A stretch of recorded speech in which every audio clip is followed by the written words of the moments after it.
banyakkan kandungan airnya ya? Gimana? Yang untuk protokol yang metabolic conditioning itu kalau bisa makan sayur bisa harus makan yang banyak kandungan airnya kan? Enggak, maksudnya Berarti kalau dalam jagung. protokol itu kan misalnya protokol itu kan biasanya kan diaplikasikan metabolic conditioning itu kan diaplikasikan untuk orang yang sudah bergejala. Orang yang sudah bergejala itu kan artinya dia sudah positif, misalnya dia positif COVID, dia sudah demam. Kalau ciri-cirinya COVID kan dia yang paling umum kan demam.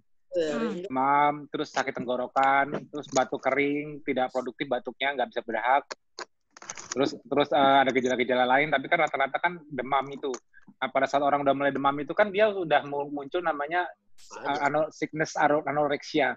Sickness anoreksia itu nafsu orang demam itu kan nafsu. Kalau demam coba deh, kalau demam dulu waktu flu aja demam nafsu makan naik apa hilang? Naik. Nafsu makan turun kan? Iya turun. Namanya orang demam orang mau KF mau enggak, namanya demam pasti kan nggak nafsu makan kan? Nah, di situ makanya intervensinya langsung dia tidak makan. Jadi memang langsung puasanya masuk di kondisi saat dia sudah kehilangan nafsu makan, tapi di situ dia menjaga hidrasinya karena kan demam itu kan juga makan banyak cairan. Jadi dia kalau haus ya minum gitu. Maksudnya hidrasi dijaga, jangan sampai dehidrasi. Jadi dia perpanjang puasanya itu perpanjang puasa bukan dengan cara aktif fisik. Kalau kita kan kondisi KF kan puasanya kan aktif fisik karena nggak ada gejala.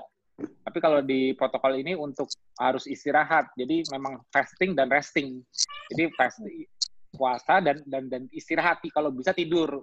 Jadi harus mengkoreksi semua gejala insomnia maupun gejala sembelit itu harus hilang. Jadi harus diperhatikan di awal kalau memang ada muncul gejala sembelit atau muncul gejala insomnia itu harus dibereskan, harus di-clearkan, harus diintervensi dari awal karena kalau dia sampai insomnia itu bisa memperburuk inflamasinya. Makanya kondisinya dia perpanjang puasa, tapi supaya nggak berasa puasanya, karena ini bukan orang KF, bukan orang yang sudah adaptasi ketosis, untuk orang umum, pada saat perpanjang puasa, dia tidur. Jadi dia nggak mengalami gejala hipoglikemia, nggak mengalami gejala neuroglikopenia. Jadi kalau orang sakit kan memang nggak nafsu makan. Tapi kalau orang masih sehat, kondisi belum KF, dia disuruh puasa panjang kan belum tentu kuat. Yang sekarang protokol KF awal aja yang cuma skip sarapan aja banyak yang mual-mual, karena dia kondisinya bukan dengan gejala. Tapi kalau orang sudah bergejala, demam, itu walaupun dia makan karbo, dia pasti juga nggak nafsu makan. Nah, dia disarankan tidur, tidak makan. Kalau bisa sampai 24 jam. Tapi dia tetap minum, jaga hidrasi. Dia bisa bantu untuk membantu supaya tidak mencegah neuroglikopenia, bisa dibantu dengan VCO atau MCT untuk mempercepat ketosis yang muncul. Tapi pada saat nanti dia mulai makan, nah makannya dia ini rendah karbohidrat terserap. Aku nggak bisa masukin protokol KF karena ini untuk umum, karena kan ini juga aplikasi klinis. Nantinya kalau ke klinis, kok ini cuma makan hewan doang, kan kaget kan, nggak semua orang ngerti kan. Mesti masuk grup KF dulu. Jadi di situ seperti germas, seperti gizi seimbang, cuman kita keluarin semua unsur makanan yang bisa menyumbangkan glukosa ke darah. Jadi mempertahankan ketosis yang dihasilkan dari puasa itu sendiri. Puasanya kan karena memang dia tidak nafsu makan. Tapi pada saat dia masuk ketosisnya, dipertahankan pada saat setelah selesai 24 jam, makanan yang masuk berikutnya setelah 24 jam, sesuai dengan nafsu makan dia, yang biasanya mungkin masih kecil juga, ialah bebas karbohidrat terserap. Tapi karena germas itu, program pemerintah itu tinggi sayur dan buah, oke, kita nawarnya sayurnya, tapi harus sayur yang non-starchy, tidak berpati-patian. Jadi sayurnya hanya boleh yang daun batang bunga. Kan intinya sama aja sayur. Buahnya juga tidak buah yang manis, jadi rendah fruktosa dan glukosa. Kalau memang harus pakai itu, tapi kan nanti tergantung pasiennya sendiri. Biasanya dia makan telur aja, ikan aja juga udah masih belum nafsu makan kan. Nah, nanti hari kedua puasanya bisa turun karena semakin membaik kondisi, kalau orang dimasukin ke kondisi ketosis, artinya tubuhnya menjadi antiinflamasi. Pada saat dia sudah masuk ketosis, otomatis inflamasinya mulai mudah turun, demamnya cepat mereda. Begitu demamnya udah mulai mereda, nantinya biasanya hari kedua atau ketiga appetite-nya bisa balik karena dia kan mau repair tubuhnya kembali, dia butuh nutrisi itu terutama protein. Nah makanya di protokol tersebut nanti di hari kedua ketiganya jam puasanya nggak 24 jam plus 1 lagi, tapi turun jadi misalnya 18 dikasih jendela makannya bisa dapat 4 jam, lama-lama nambah dari 6 jam sampai kondisi dia pulih, mempertahankan jendela makan hanya 8 jam. Jadi seperti protokol induksi 16/8. Tapi di awal penekanan puasanya paling panjang dulu, memanfaatkan kondisi dia yang sedang mengalami sickness anoreksia tadi, gejala anoreksia tidak bisa makan karena dia tidak lapar karena lagi sakit. Itu dimanfaatkan dengan diinduksi dengan puasa. Tapi kita tidak di WF-kan, jangan di WF-kan, apalagi kalau seorang yang belum full KF, belum adaptasi, jangan langsung WF. Tetap dikasih makan, tapi nanti dia kemampuan makan dia tetap terbatas oleh nafsu makan dia masih terbatas sendiri. Itu kalori restriction-nya nanti tercipta sendiri. Nanti per harinya dia melaksanakan protokol ini justru puasanya berkurang, kembali ke induksi 16/8. Karena akhirnya nanti dia nafsu makannya pasti balik. Rata-rata kalau udah melakukan ini, kalau udah mulai sehat, tubuhnya mau fight back, udah membaik, itu biasanya nafsu makannya membalik, muncul. Nah, itu di protokol ini yang dipertahankan, jangan sampai pada saat nafsu udah balik langsung bablas masuk karbo lagi, jangan, tetap pertahankan dulu. Nah, nanti ya insya Allah sampai situ dia bisa lanjut merasakan enak, ya nggak makan karbo lagi setelah itu. Kan kayak gitu. Jadi intinya nanti protokol itu membimbing seseorang masuk ke dalam ketosis untuk jadi tujuannya metabolic conditioning itu ialah flipping the metabolic switch. Jadi merubah preferensi tubuh kita yang tadinya masih pakai glukosa dan mensupport glukosa, switch ke fat burning mode. Fat burning mode artinya kita bakar lemak. Ya secara ilmiahnya itu disebut ketosis. Di mana semua sel normal begitu dibatasi asupan karbohidrat otomatis bakal switch menggunakan lemak. Nah, proses membuat semua sel normal di tubuh termasuk sistem imun kita switch menggunakan lemak atau fat burning mode, itu efeknya ialah antiinflamasi. Karena membakar lemak itu, ini aku ngomong lemak bukan dari makanan ya. Pada saat dia nggak makan itu dia membakar lemak badannya sendiri. Pada saat dia switch menggunakan lemak di badan, semua sel yang menggunakan lemak menggunakan mitokondria otomatis, karena lemak kan hanya bisa dibakar di mitokondria. Itu sifat metabolismenya pasti metabolisme yang kita gampangnya dibilang awamnya metabolisme hemat. Sedangkan inflamasi, demam, radang itu ialah metabolisme yang boros substrat. Contohnya dia itu boros glukosa. Jadi dengan flip the metabolic switch menuju ke fat burning mode, membuat tubuh pindah preferensi dari sugar burning menjadi fat burning mode, itu menurunkan inflamasi secara sistemik. Itu yang memberi kesempatan limfositnya bisa kembali naik, CRP-nya turun. Terus kalau yang awalnya kan ciri-cirinya orang gejala umumnya pasien kritis di COVID ini kan dia selain limfositnya drop, yang artinya imunnya KO, sehingga terjadi disregulasi, makanya imunnya overreaktif, imunnya malah yang aktif tuh imun yang tinggi penggunaan gula, sugar burning mode, dia sekresikan sitokinnya proinflamasi semua, makanya bisa muncul yang disebut namanya badai sitokin atau sitokin storm. Itu mereka pembakarannya gula semua. Nah, begitu kita kondisikan dengan tidak makan seperti ini, tapi jaga hidrasi, kita seperti men-setting, memaksa sistem imun kita juga pindah fuel, menggunakan fuelnya fat burning mode.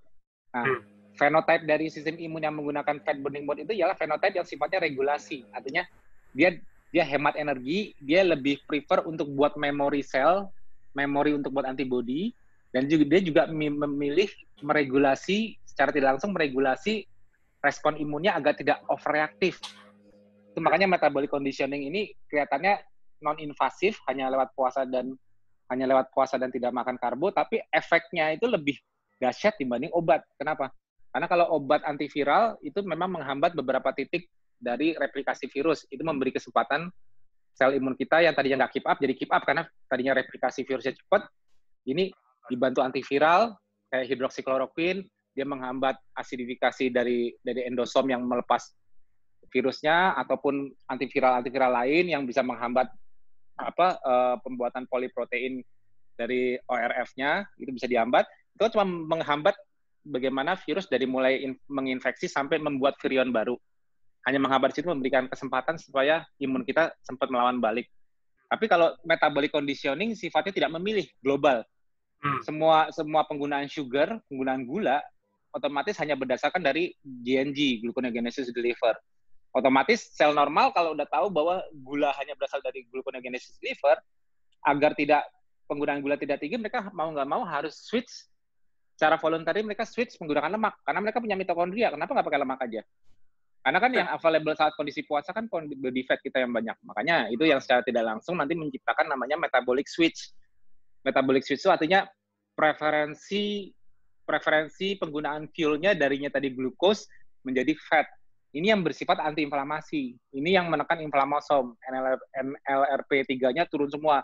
Inflamasi turun, dan ini mempercepat turunnya CRP, memberi kesempatan untuk, dengan dia tidur dan puasa, memberi kesempatan untuk limfositnya direproduksi kembali dengan fenotype yang fat burning mode, tidak glucose burning mode lagi, sehingga menaikkan jumlah limfosit, otomatis menekan jumlah neutrofil yang sifatnya inflamatori, dan otomatis laktat dehidrogenase LDH yang dia enzim di darah yang sifatnya tinggi kalau orang kena COVID. Artinya gini, kalau tubuh kita inflamasinya tinggi, meradang, kan penggunaan gulanya tinggi. Semua sel imun yang overacting itu pun juga menggunakan gula tinggi.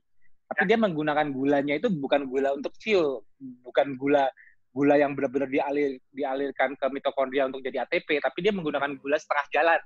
Gula setengah jalan itu artinya gula dirubah menjadi laktat, karena dia butuh untuk biosintesis. Biosintesis entah itu membuat sitokin yang inflamatif, atau dia membuat sel imun baru, memperbanyak jumlah sel imun yang inflamasi, yang sifatnya inflamatif. Nah, makanya laktat dehidrogenase ini, LDH, ciri-ciri yang juga naik di darah seseorang saat dia mengalami inflamasi tinggi. Saat badai sitokinnya juga tinggi, atau sitokin tinggi, itu LDH-nya juga naik. Nah, dengan kita merubah metabolic switch, merubah preferensi tubuh menggunakan lemak, otomatis kan lemak tidak menghasilkan laktat. Ya, begitu semuanya switch menggunakan lemak di mitokondria, otomatis kan hasilnya lemak kalau udah di mitokondria kan CO2 dan H2O dan ATP. Ya, otomatis kan karena tidak mengutilisasi glukosa, berarti kan tidak ada jalur setengah yang menjadi laktat lagi. Otomatis enzim laktat dehidrogenase pasti turun. Nah, makanya untuk acuan keberhasilan dari metabolic conditioning ini ialah kenaikan limfosit tadi yang pertama, jadi di reverse kembali ke atas. Tadi yang mungkin di bawah 15%, ini bisa lagi naik dari 15%, insya Allah sampai 30% lebih. Terus otomatis juga CRP-nya, level peradangannya turun dong CRP-nya. Yang tadinya ada hipoalbuminnya, biasanya kan dia mengalami, beberapa pasien COVID juga mengalami hipoalbuminemia, jadi albuminnya drop. Tapi kalau dia switch menggunakan lemak, otomatis kan kalau saat puasa kan lemaknya berdasarkan dari lemak di badan. Nah, lemak di badan, pipi, perut, paha ini kalau lepas ke darah kan yang bawa kan albumin. Nah, otomatis liver bakal melakukan kompensasi dengan meningkatkan albumin karena dia butuh free fatty acid-nya. Jadi kalau ini sih nggak indikator umum kalau albumin rendah, tapi rata-rata pasien COVID yang critical ill itu albuminnya rendah. Nah, ini juga bisa di-reverse dengan cara sesimpel ini. Karena menciptakan kebutuhan untuk penggunaan lemak dari badan sendiri, makanya albuminnya meningkat karena liver engage untuk produksi albumin kembali. Nah, dari situ kenaikan albumin sudah pasti, insya Allah bakal terjadi. Dan juga otomatis insya Allah penurunan ALT, AST-nya, SGLT, SGPT turun. Nah, tapi sebetulnya yang paling penting yang perlu dilihat acuan perubahannya dari setelah aplikasi metabolic conditioning di hari kedua, hari ketiganya ialah pantau terus kenaikan limfositnya, pantau terus penurunan CRP-nya, pantau terus LDH-nya kalau perlu, tapi kalau nggak dicek nggak masalah. Yang penting limfosit yang paling gampang jadi acuan. Dan kadang-kadang kalau untuk gula darah puasa, kadang-kadang nggak secepat, walaupun sudah metabolic conditioning yang logikanya gula darah rendah, nggak juga. Kadang-kadang masih tadinya mungkin lebih tinggi 200-300-an pada saat dia lagi inflamasi. Pada saat sudah metabolic conditioning mungkin masih di atas 100, mungkin masih bisa 150, 160, tapi it's fine. Fine-nya kenapa? Karena itu GNG. Jadi nggak perlu ada intervensi tambahan untuk menekan gula darah saat itu sudah full dari GNG. Kenapa? Kalau GNG yang buat walaupun masih banyak, tapi dia nanti demand-nya harus turun sendiri. Dia harus menciptakan keseimbangan sendiri tanpa perlu intervensi. Yang perlu diintervensi itu kalau kita masukin glukosa dari makanan, nggak bisa ditekan, makanya kita butuh insulin tambahan misalnya dari luar untuk menekan. Tapi kalau ini setelah metabolic conditioning GNG-nya masih tinggi, ya biar aja, memang mungkin demand-nya memang masih tinggi, belum semuanya bisa switch. Mungkin karena metabolismenya tadinya jelek, belum semuanya bisa switch menggunakan lemak. Kebutuhan gula masih tinggi. Nggak bisa dihindari. Tapi akhirnya nanti tetap dia akan turun sendiri. Jadi nggak perlu dipaksain, wah ini masih tinggi nih, masih di atas 150, wah udahlah nggak usah makan, sekalian WF aja, jangan. Kenapa? Karena kalau langsung di WF kan, orang yang belum KF sebelumnya dalam kondisi sakit dia di WF kan, kadang-kadang dia lebih prone, lebih gampang dehidrasi. Belum tentu dia autofaginya bagus. Belum tentu dia bisa menghasilkan. Ya, jadi kadang-kadang dia malah bisa tiba-tiba sudden hypoglycemic. Jadi tiba-tiba begitu dia 150 nggak turun-turun dipaksain WF terus, dia malah bisa drop sampai 40, tapi dia dropnya itu hipoglikemiknya yang jelek. Karena dia tidak kompeten, maksudnya tidak kompeten hipoglikemiknya dengan bukan dengan catatan dia perbaikannya makin bagus enggak, belum waktu turun itu gitu. Jadi tetap di protokol maksimum hari pertama ngikutin siklus anoreksianya hanya 24 jam tidak makan, terus masuk makanan tapi bebas karbo, seserah mau ngikutin germas nggak masalah, tapi dikeluarin semua karbohidrat terserapnya.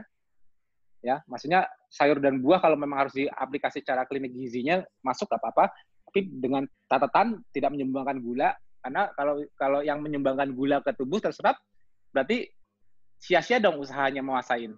Ya kan untuk menguasain itu kan untuk nge-reverse kondisinya kan. Nah, jadi kita lanjutkan dengan cara seperti itu intervensinya. Jadi itu sekilas mengenai metabolic conditioning yang didesain nanti. Yang nanya sudah berapa kali ngusap dahi, Mas, agak pusing. Tapi nggak apa-apa. Jadi aku sedikit rangkum, metabolic conditioning ini hanya untuk teman-teman kita yang masih belum tercerahkan dan sudah kena gejala COVID, mungkin sudah dalam status PDP. Yeah. Jadi kita nggak bisa ngajarin mereka langsung dengan protokol resminya KF, tapi kita kenalkan esensi dari puasa dan juga ikutin anoreksianya. Ya, dan juga dengan konsumsi menu yang minim karbohidrat terserapnya. Terserap ya, karbohidrat terserap. Ya, karbohidrat terserap. Seperti apa karbohidrat terserap itu? Yang tidak terserap itu seperti apa karbohidratnya? Sayur yang bagian daun, batang bunga. Jadi mirip seperti fase konsolidasi. Ya tinggi serat lah, tinggi serat. Ya, nah bagi kita yang di sini yang sudah KF ya nggak perlu nerapin metabolic conditioning karena sudah lebih jago ibaratnya. Ya, oke, Mas, aku langsung ke satu orang, Mas Sugi. Ya, halo Mas Sugi. Mana layarnya Mas Sugi? Mau lihat? Sebentar nih, aku mau ambil dulu nih. Halo Mas Sugi. Ya, halo. Ya, silakan Mas. Monggo. Ya, pertanyaan saya Mas. Ya. Ini kan kemungkinan kan vaksin ini akan siap nih. Misalnya mungkin awal tahun depan lah ya. Ya. Jika memang sudah siap, itu apakah yang sudah di kondisi ketosis boleh diberikan vaksin juga atau gimana gitu Mas?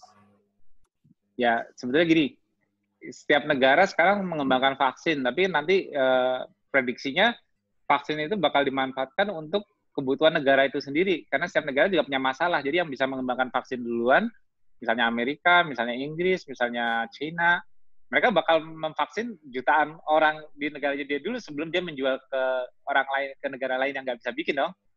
Kalau dijual ke negara kita yang nggak bisa bikin misalnya, harganya sama nggak? Apa lebih tinggi? Nah, kalau harganya lebih mahal, kita mampu beli berapa ya? Itu tergantung pemerintah sih.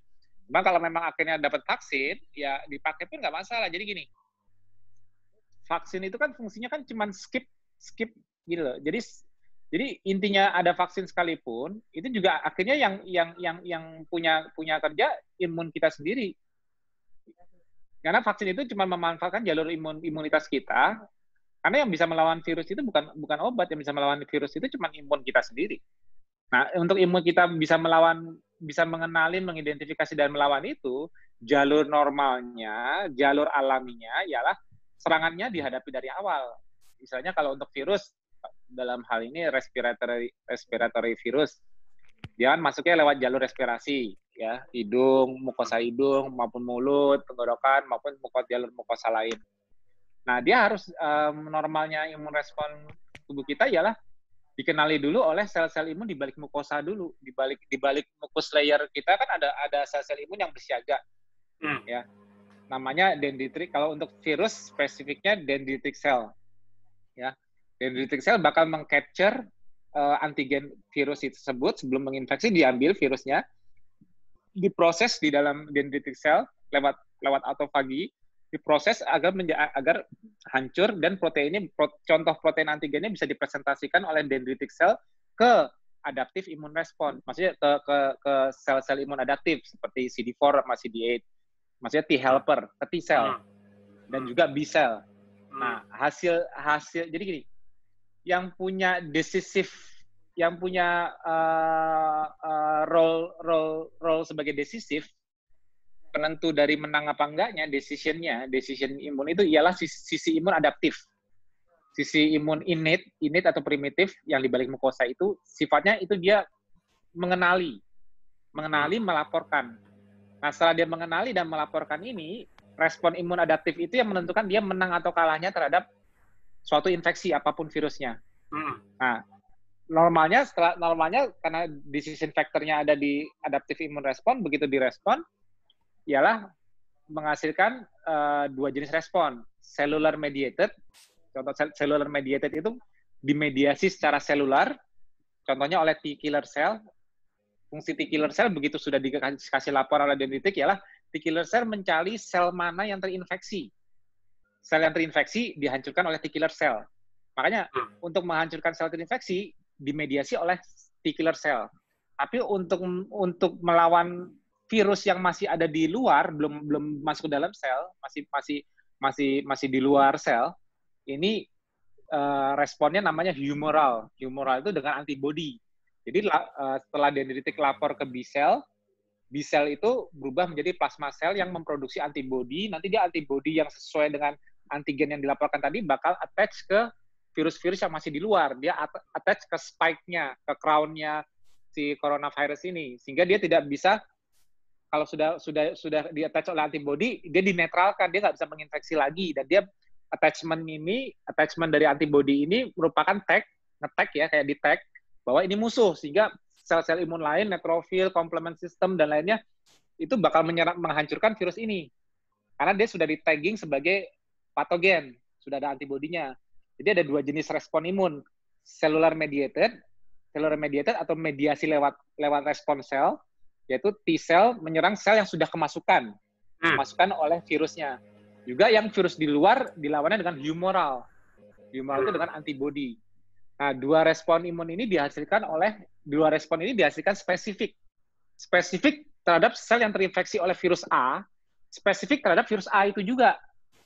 Spesifitas itu dihasilkan oleh sistem imun adaptif, T cell dan B cell. Itu yang disebut namanya limfosit. Makanya kalau di pasien COVID, limfosit count-nya tuh percentage-nya limfositnya drop, sehingga dia decisive role-nya hilang. Sehingga yang dominan imun primitif ini, yang sifat melawannya selalu dengan inflamasi, radang, demam, badai sitokin. Nah, dominasinya itu ada di ini, karena decisive role-nya dari adaptive immune response-nya drop di kondisi COVID-19 itu. Makanya kan kita ngejarnya gimana supaya limfositnya kembali lagi dengan metabolic conditioning. Nah, ini cara naturalnya untuk membuat imunitas terhadap suatu infeksi seperti virus. Tapi kalau vaksin beda. Vaksin itu kita bisa men-skip inflammatory respon. Kenapa? Vaksin itu bisa membuat kita tidak perlu melakukan proses inflammatory respon di awal. Proses peradangan di awal untuk menyerang ini bisa di-skip. Kenapa?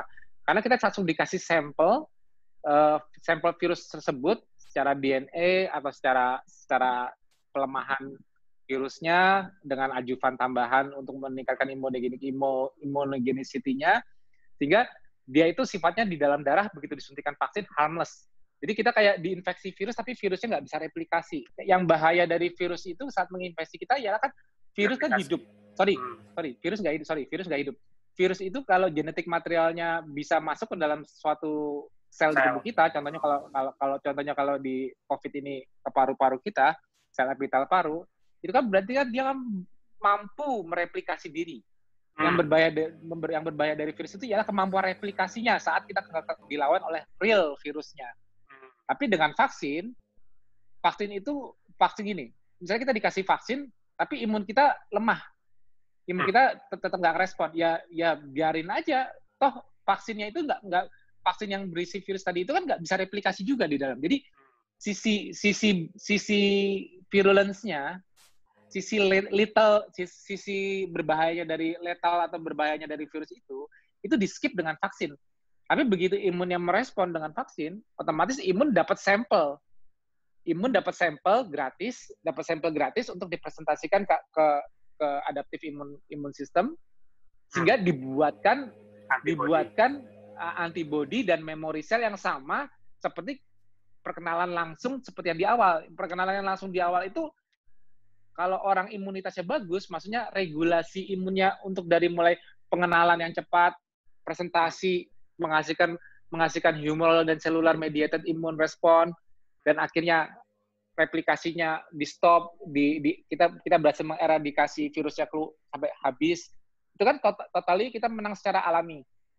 Tapi kan resikonya pada saat orang-orang COVID yang punya komorbiditas karena dia ada metabolic syndrome itu kan dia kan respon imunnya ini yang sudah bermasalah.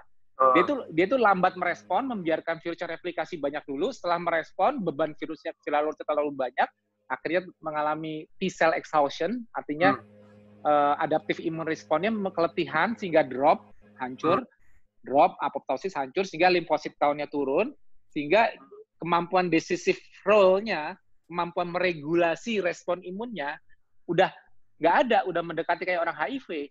Artinya sistem imun yang primitif dibiarkan nyerang terus dengan overinflamasi, nggak ada yang mensekresikan sitokin yang meregulasi, yang mensekresikan regulatory sitokin ini, perintah untuk calm down itu Treg namanya, T-cell helper yang regulator. Nah ini termasuk bagian dalam limfosit yang drop tadi itu. Makanya kenapa limfosit count itu sangat diperhatikan di kondisi COVID ini, karena kalau sudah terjadi limfosit drop yang tidak bisa naik kembali, itu jatuhnya udah severe, udah mengarah ke ARDS, acute respiratory distress syndrome.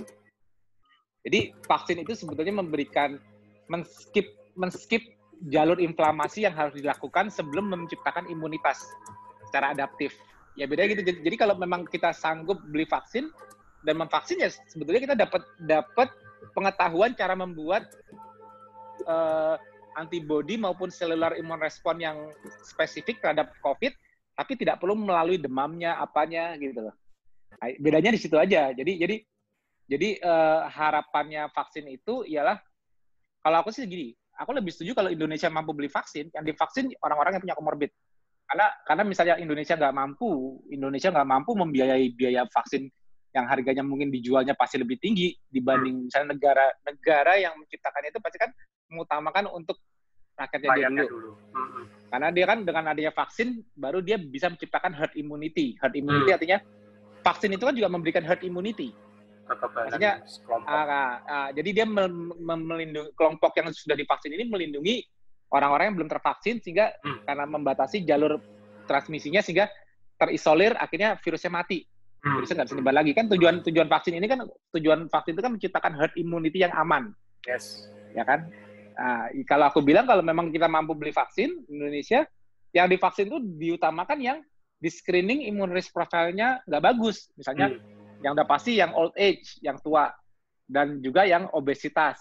Tapi juga dia memang harus dirubah gaya hidupnya supaya respon ke vaksinnya bagus. Karena kadang-kadang vaksin juga responnya nggak bagus, menghasilkan antibodinya di orang-orang yang obesitas, metabolic syndrome. Jadi memang dia harus berusaha merubah gaya hidupnya supaya dia lebih responsif membuat antibodi terhadap vaksin, biar efektif, nggak mahal-mahal, nggak sia-sia. Jadi kalau memang Indonesia mampu beli vaksin, aku menyarankan menghematnya ya yang punya komorbiditas, yang punya di screening HbA1c-nya tinggi semua, berarti kan dia sudah punya resiko untuk tidak mampu melawan COVID by natural. Itu yang dihajar dulu untuk vaksin, sehingga otomatis fatality rate-nya turun kan. Ya. Karena mereka yang divaksin itu kan yang divaksin itu kan orang-orang yang resiko bakal fatal kalau terinfeksi virus benerannya, karena mereka lebih memungkinkan untuk mengalami disregulasi respon imun karena mereka sudah memiliki metabolic syndrome sebelumnya. Jadi kalau memang vaksin ada, aku menghemat biaya pemerintah, screening semuanya punya metabolic syndrome. Itu yang dibereskan dulu, yang didapat dulu. Nah, baru kalau masih ada lebih, yang sehat-sehat baru. Yang sehat-sehat sebetulnya COVID ini bisa dilawan sendiri. Cuman kan kita kan sekarang social distancing ini kan sebetulnya kan kenapa kita sekarang social distancing, kenapa kita gini kan sebenarnya kita melindungi yang berisiko tadi gitu loh. Walaupun kita tahu wah gaya hidup kita bagus, gini bagus, semua bagus, tapi kan kita kan kayak nggak berempati kalau kita tidak ngikutin aturan pemerintah. Jadi kitanya memang mungkin kita lebih survive. Survival of the fittest, mungkin orang yang KF lebih survive. Tapi kita tidak di kondisi ini, kita menciptakan herd immunity untuk kita sendiri, kita kan nggak egois. Memangnya keluarga kita semuanya KF, kan nggak? Nah, jadi makanya kita tetap melakukan social distancing karena apa? Kita sendiri tahu bahwa mencerahkan orang itu tidak mudah. Keluarga kita sendiri, makanya orang mudik juga keluarga di kampung, di sini di Jakarta dia KF, di kampung emang pada KF semua. Enggak, itu dia. Jadi kenapa aturan pemerintah social distancing dan stay at home tetap dijalankan itu harus penting. Tetap, makanya tujuan kenapa tadi aku bikin metabolic conditioning itu, harapanku itu bisa memberikan intervensi bagi pemerintah yang low cost. Kenapa? Karena kalau pemerintah sekarang lagi sebetulnya plasmapheresis, orang yang sudah sembuh, ada antibodinya diambil, difaresis, dipisahkan, baru dikasih ke orang yang sakit, critically ill, yang mereka severe, limfositnya drop, dibantu antibodi, itu antibodinya bisa juga dipakai untuk menekan replikasi virus yang cepat. Jadi bisa buat tagging. Jadi memberi antibodi transfer antibodi dari yang sembuh ke yang nggak sembuh itu juga memberikan kesempatan untuk imunnya bisa fight back, menurunkan critical ill-nya. Tapi kan ini agak sulit, ya kalau banyak orang yang suka rela voluntary ngasih antibodinya sih bagus. Tapi kan nggak mudah. Jadi kalau aku rasa metabolic conditioning ini yang dibikin oleh tim kita ini, tim Nakes KF, itu intervensi yang sangat low cost tapi bisa efektif kalau benar-benar dilaksanakan. Jadi gini, konsisten ya Mas. Kita ya benar-benar bisa diaplikasikan. Jadi gini, pemerintah nggak perlu ngeluarin biaya besar, cukup kan orang-orang nggak makan itu kan nggak perlu biaya.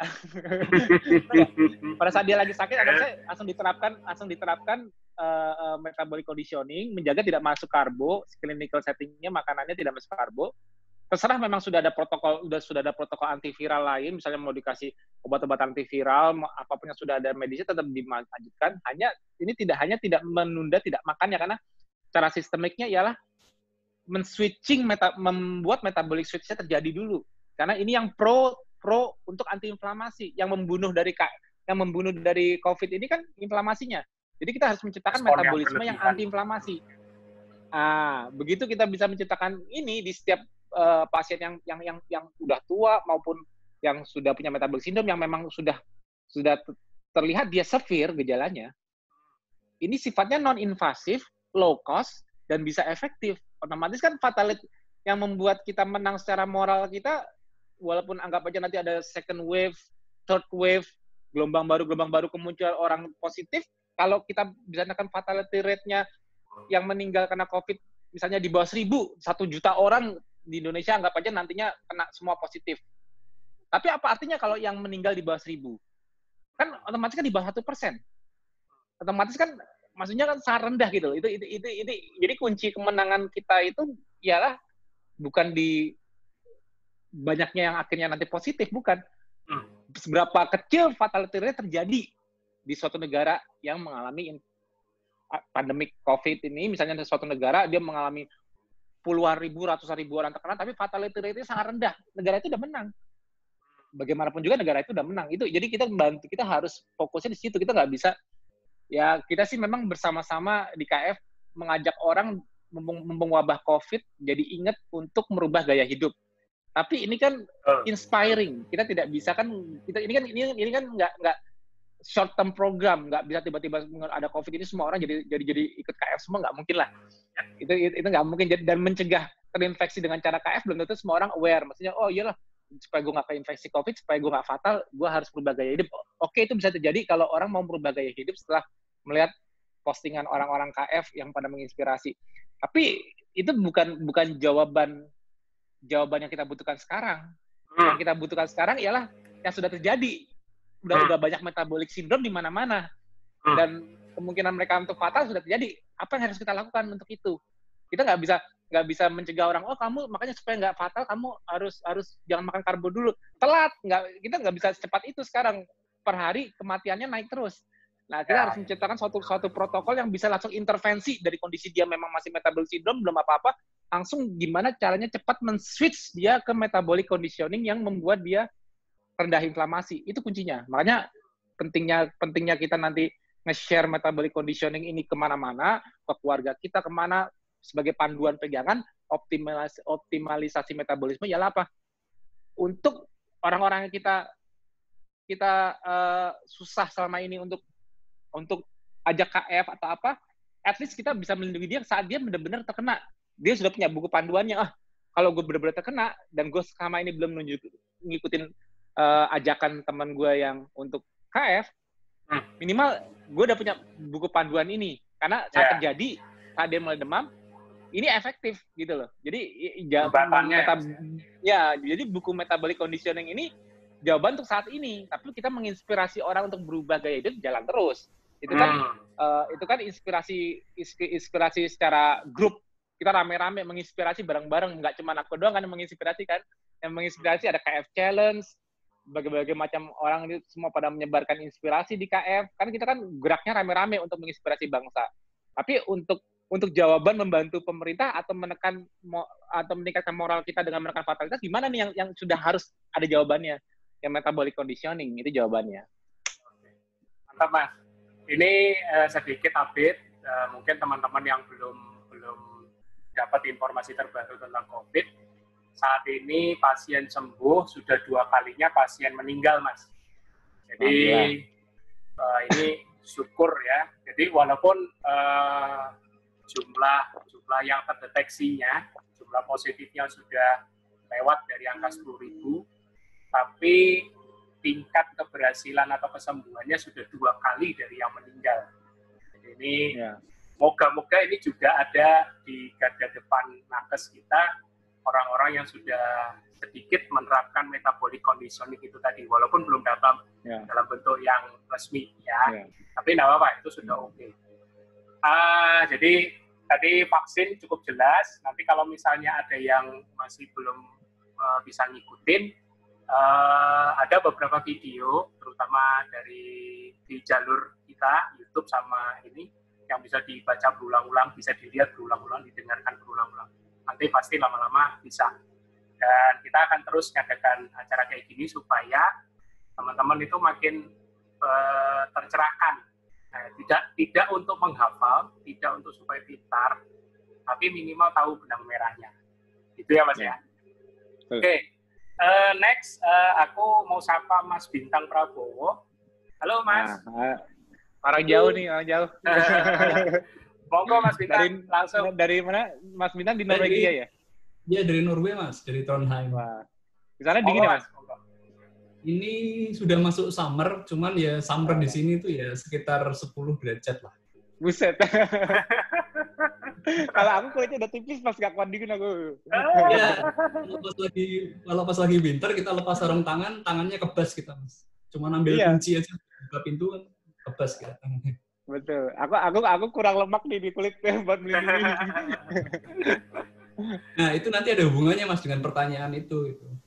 Kan kebetulan sebelum COVID ini, kalau pas lagi makan atau pas ada kajian kumpul-kumpul teman-teman Indonesia tuh pada ngelirik cara makan saya.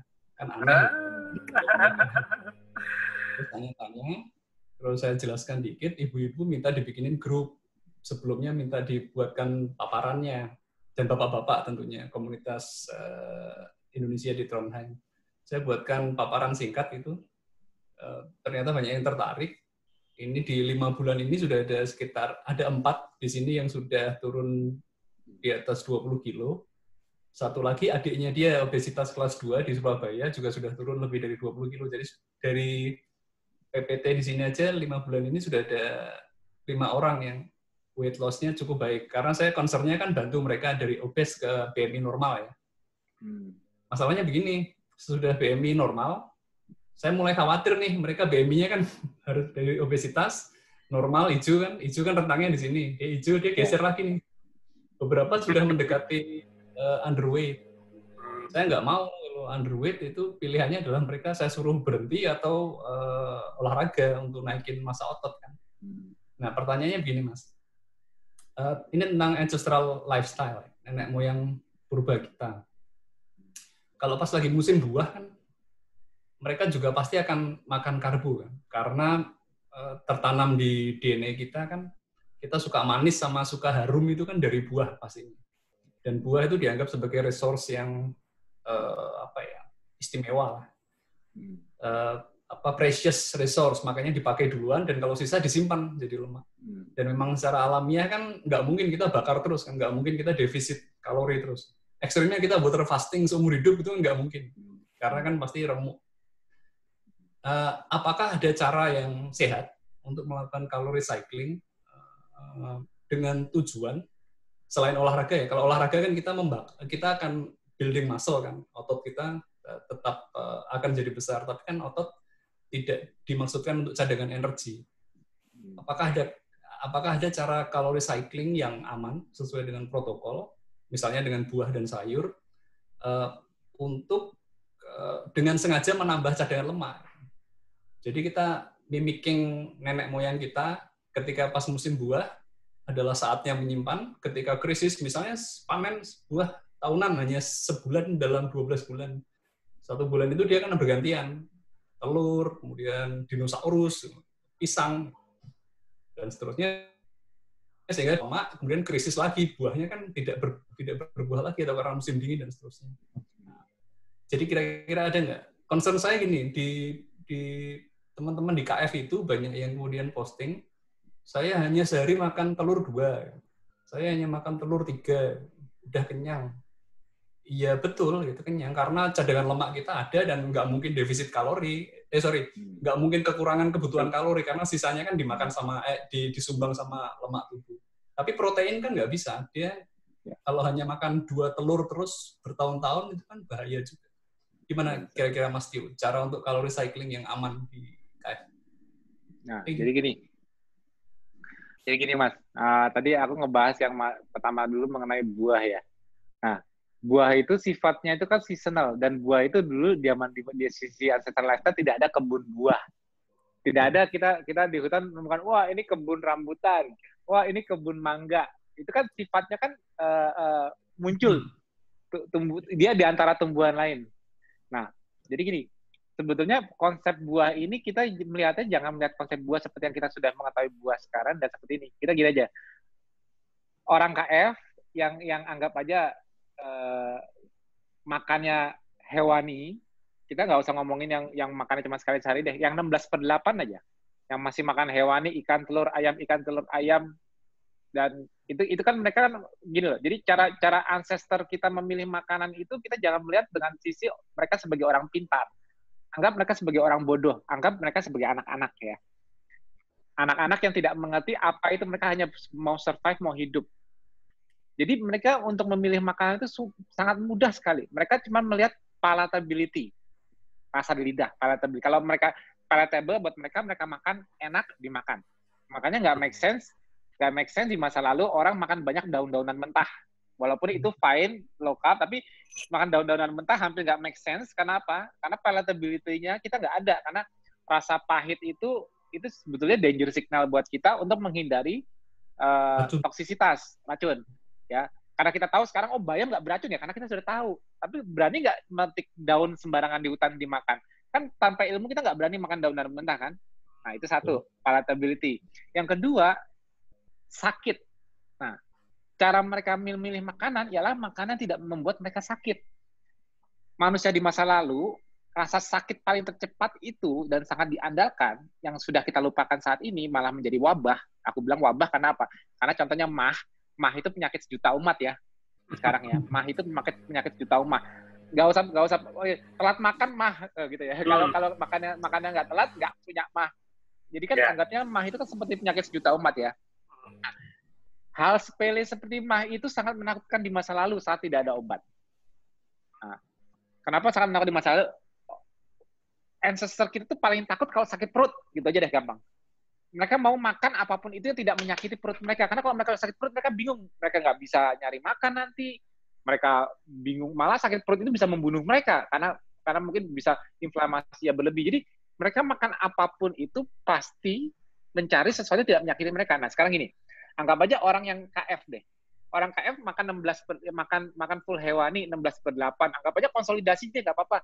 Yang pakai daun-daunan, batang bunga gini. Tapi begitu dia cheating, dia anggap aja makan rambutan 1 brondong, atau makan mangga 1 potong, makan durian, anggap aja dia ketemu secara nggak sengaja. Kan cheating kan? Nah, kira-kira menurut Mas Bintang apa yang terjadi sama dia setelah dia makan itu? Insulin naik kecepatan biasanya. Jangan mikir fisik atau fisiologi dulu. Apa yang kerasa? Kayak meriang, kayak panas badannya. Yang paling gampang perutnya sakit. Sama diare. Yang paling gampang sakit perut. Nah, bagi kita ini hal biasa. Kira-kira kalau dari sisi ancestor, hal itu menakutkan nggak, Mas? Menakutkan. Langsung ingat nggak apa yang membuat dia sakit? Dan dia tidak akan ngulang lagi kan. Tadi barusan. Exactly. Jadi orang menganggap konsep buah itu sekarang karena kita tahu banyak nama buah. Dulu itu bentuk mangga itu belum dikasih nama, itu namanya mangga. Nggak tahu.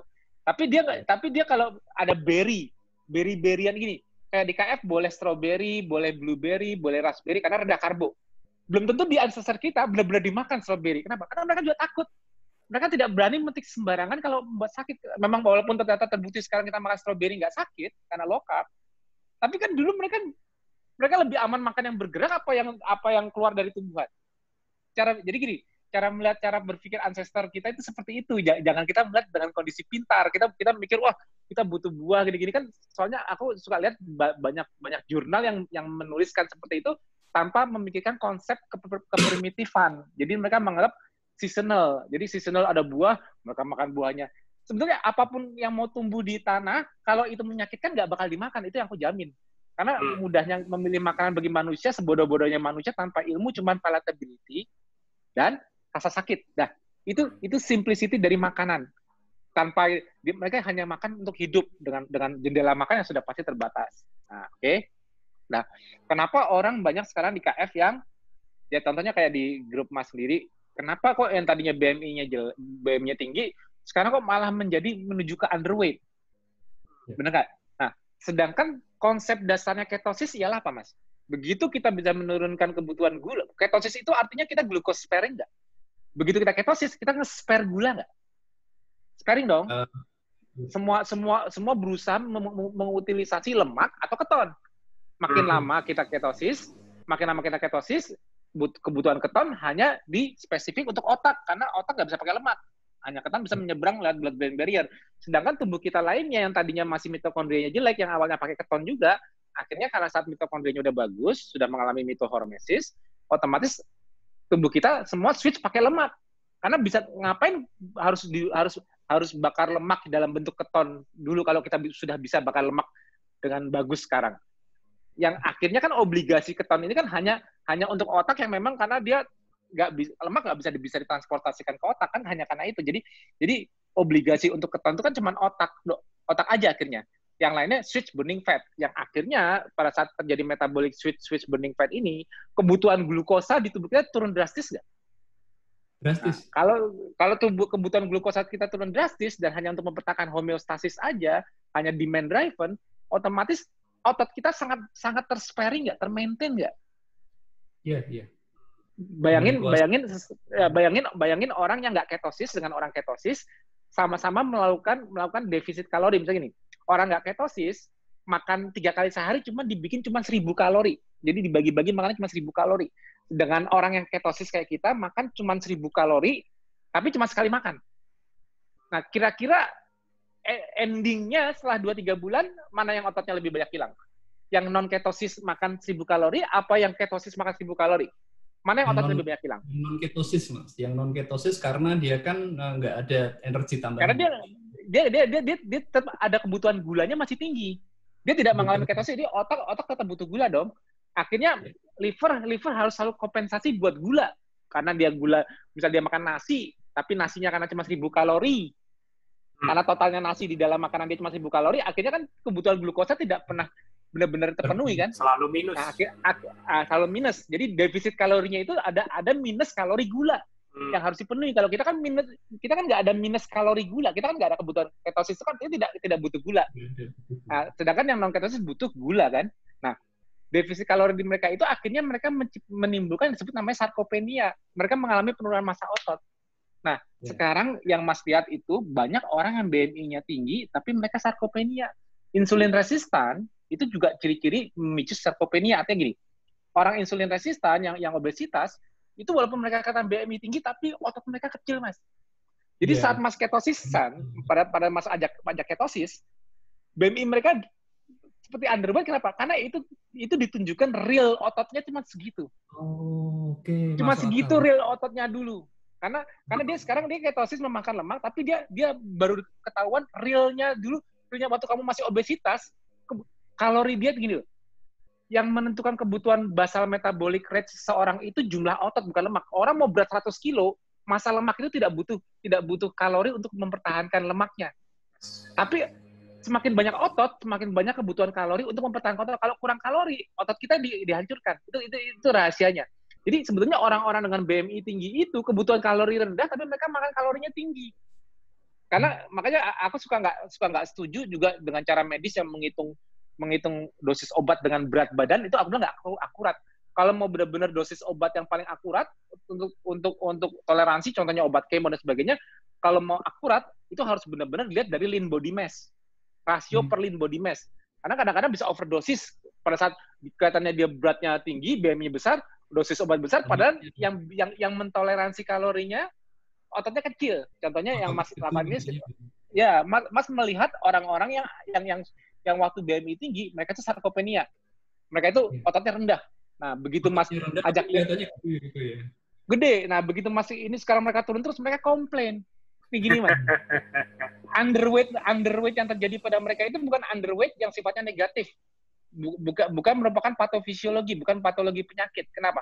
Kalau mereka underweight, kalau mereka underweight dan mereka mengalami sarkopenia, mereka itu semakin mengurus, semakin lemes, bukan semakin seger. Nah, sekarang mereka semakin kurus, semakin aktif nggak badannya? Semakin masa lebih kuat apa lebih lemah? Mereka senang semakin semangat. Tapi karena mereka lebih bertenaga. Penampilan fisik makin turun terus nanti kalau underweight. Iya.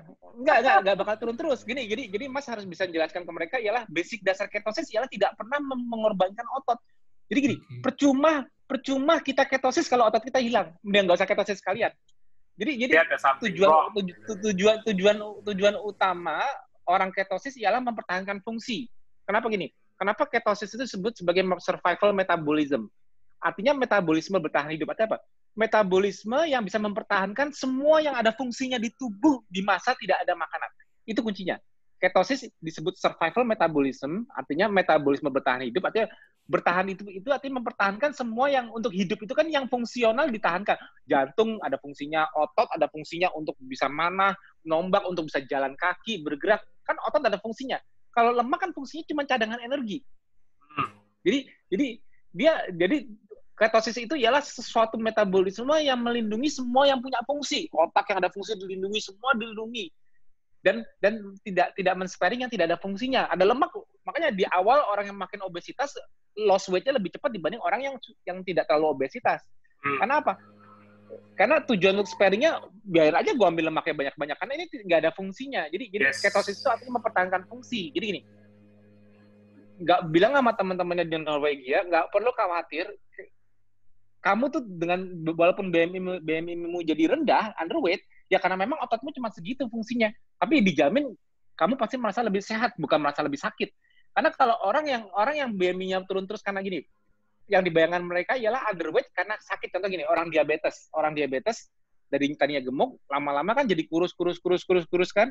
Tapi kurus-kurusnya itu mereka melemah karena apa? Mereka insulin resistan. Jadi insulinnya itu tidak bisa, insulin yang kurang atau insulin resistan, tidak mempan, tidak bisa. Jadi gini, otot itu kalau tidak bisa mendengarkan insulin, hancur otot. Iya. Gitu ya. Jadi fungsi insulin itu satu. Insulin saat naik ya, gini. Insulin saat naik itu sifatnya storing, dorong lemak untuk disimpan, gula diambil oleh sel lemak dirubah jadi glycerol 3 fosfat untuk mengikat lemak di tubuh, dan juga insulin itu sifatnya apa? Meningkatkan protein sintesis. Artinya insulin itu mempertahankan massa otot. Jadi kalau orang insulin rendah, tapi dia tidak ketosis, ototnya hancur untuk gula. Tapi kalau orang insulin rendah tapi dia ketosis, ototnya nggak dihancurkan. Hanya lemaknya tetap lepas, karena lemak menggunakan sinyal insulin. Jadi insulin naik, lemak masuk. Insulin turun, lemak keluar. Nggak ada insulin, rontok semua. Lemak keluar semua, otot keluar semua. Makanya ketoasidosis. Kalau nggak ada insulin, makanya ketoasidosis. Lemak keluar semua, otot rontok semua. Jadi gluconeogenesisnya buat gulanya tinggi dari otot yang rontok, terus buat ketonnya dari lemak yang rontok juga tinggi. Gula tinggi, keton tinggi, ketoasidosis. Itu yang terjadi pada ketoasidosis. Nah, kalau ketosis secara natural ialah preserve muscle, let go fat. Nah, tapi semakin lama orang ketosis, basal insulinnya tidak serendah di awal. Kenapa orang di awal ketosis itu gampang dehidrasi? Gini loh. Karena orang dari biasa makan karbohidrat, makan nasi, roti, mie, tiba-tiba di awal protokol dia tidak makan karbo kan? Yeah. Itu dia bisa mengalami insulin surge, drop dulu. Dropnya itu lebih rendah dibanding kita yang dalam AKF. Karena dia drop rendah ini, dia lebih gampang hidrasi, dia lebih dehidrasi, dia lebih gampang melepas garam. Karena insulin rendah itu melepas garam, melepas elektrolit, makanya kenapa kita di awal AKF itu disarankan minum air garam, disarankan mempertahankan jumlah cairan, karena kita pipisnya banyak kan. Nah, dan kita juga lebih gampang melepas elektrolit. Kita juga masih ada sedikit degradasi muscle dulu. Masih ada. Jadi nggak langsung sempurna ketosisnya langsung ototnya di-sparing, enggak. Di awal tetap ada degradasi muscle dulu. Kita makanya kadang-kadang ada yang lemah dulu di awal-awal KF, akhirnya baru segar. Itu namanya adaptasi kan. Nah, proses adaptasi. Nah, makin lama kita ketosis, insulin nggak rendah terus. Walaupun kita nggak makan 3 hari, insulin kita nggak bakal rendah. Nih, pertama orang KF, pertama orang keto deh, orang keto. Nggak usah dia nggak makan. Nggak usah dia puasa. Tetap makan aja, kalau nggak ada karbo, insulinnya bisa drop. Karena nggak ada karbo. Nah, kalau kita yang dalam KF, mau seminggu nggak makan, basal insulin kita nggak serendah orang seperti itu. Karena kita sudah berusaha bisa mempertahankan keseimbangan insulin. Makanya orang-orang KF kalau udah setahun 2 tahun, dia kadang-kadang kalau aktivitasnya nggak tinggi, dia rebound. Berarti malah agak naik dikit, tapi nggak naik banget. Karena dengan dia memiliki basal insulin yang lebih rendah, aktivitas fisik dia masih tetap kurang. Akhirnya dia malah agak sedikit gemuk. Malah bisa nyimpen lemak lagi. Tanya deh ke orang-orang yang KF. Nggak semuanya loss terus. Ada yang malah bilang, tapi kok saya agak gemuk lagi ya? Maksudnya dia ada rebound. Ada rebound setelah sekian lama ada rebound. Itu kenapa? Pada saat itu artinya dia efisien. Saat dia bisa mempertahankan basal insulinnya kembali naik, dia sudah efisien. Demand-nya dia tetap segitu-segitu aja. Dia nggak makin aktif fisik, nggak makin apa. Akhirnya dia net balance-nya dia store fat. Net balance-nya store fat. Nah, makanya kita semakin lama orang KF kan harusnya aku bilang makin karena kamu makin sparing muscle, kamu harusnya makin aktif fisik dong. Akhirnya kalau kita tetap aktif fisik, ya kita nggak bakal rebound naik gemuk lagi, nggak. Nah, tapi benar, jujur, basal insulin kita tidak serendah di awal. Itu dijamin. Bodoh tubuh kita kalau ketosis basal insulin rendah terus. Bodoh. Artinya tubuh kita tidak punya namanya ketosis kan survival metabolism. Namanya tubuh manusia itu storing fat itu ialah suatu advantage. Bisa menyimpan lemak itu advantage, Mas. Kalau kita nggak bisa menyimpan lemak, kita bunuh diri. Kalau tubuh kita nggak bisa menurunkan BM nih. Pada saat kita WF 3 hari saat kita udah 2 tahun KF, 3 tahun lebih. WF 3 hari, BMR kita tidak setinggi di awal. Justru BMR kita diturunkan. Jadi kita post WF belum tentu kita bakal loss seperti di WF yang dulu. Karena bodoh tubuh kita kalau masih seperti di awal loss-nya. Bukannya kitanya secara estetika kita kesel, tapi enggak. Secara survival metabolisme kamu udah benar, kamu sehat. Saat seseorang sudah mulai bisa mempertahankan weight-nya nggak turun-turun banget terus, di situ dia sudah efisien, di situ dia udah sehat, di situ udah bagus. Masalah estetika, masih ada lemak dikit-dikit ya, itu kita tingkatin demand. Kita nggak bisa seperti dulu lagi. Dulu nggak usah ngapa-ngapain deh, mau cuma tiduran doang, nggak makan karbo, drop terus. Karena kita masih ada jadi sebenarnya kalau mau dibilang weight loss itu inefisiensi. Weight loss itu ialah suatu ketidakefisienan. Tubuh itu kalau mau dipikir-pikir, tubuh itu tidak mau kehilangan lemak. Iya dong, logiknya dong. Ngapain gue buang lemak gue? Kan ini kan tangki bensin gue. Kalau bisa gue melakukan aktivitas fisik tapi tidak sedikit ngambil dari tangki bensin. Kalau bisa begitu, bener nggak? Yes. Mikirnya survival metabolism ya, jangan ngomong estetika. Aku nggak pernah ngomong ketosis itu estetika. Ngomongnya untuk bertahan hidup. Tubuh bener nggak? Teorinya maunya kalau dia semakin tinggi aktivitas fisik, kalau bisa tidak menguras banyak energi. Tidak mengambil cadangan banyak-banyak. Kalau bisa seperti itu. Nah, itu yang terjadi setelah orang lama ketosis. Kita tinggi aktivitas fisik, tapi kita makin hemat cara kita mengambil lemak dari cadangan. Nggak boros.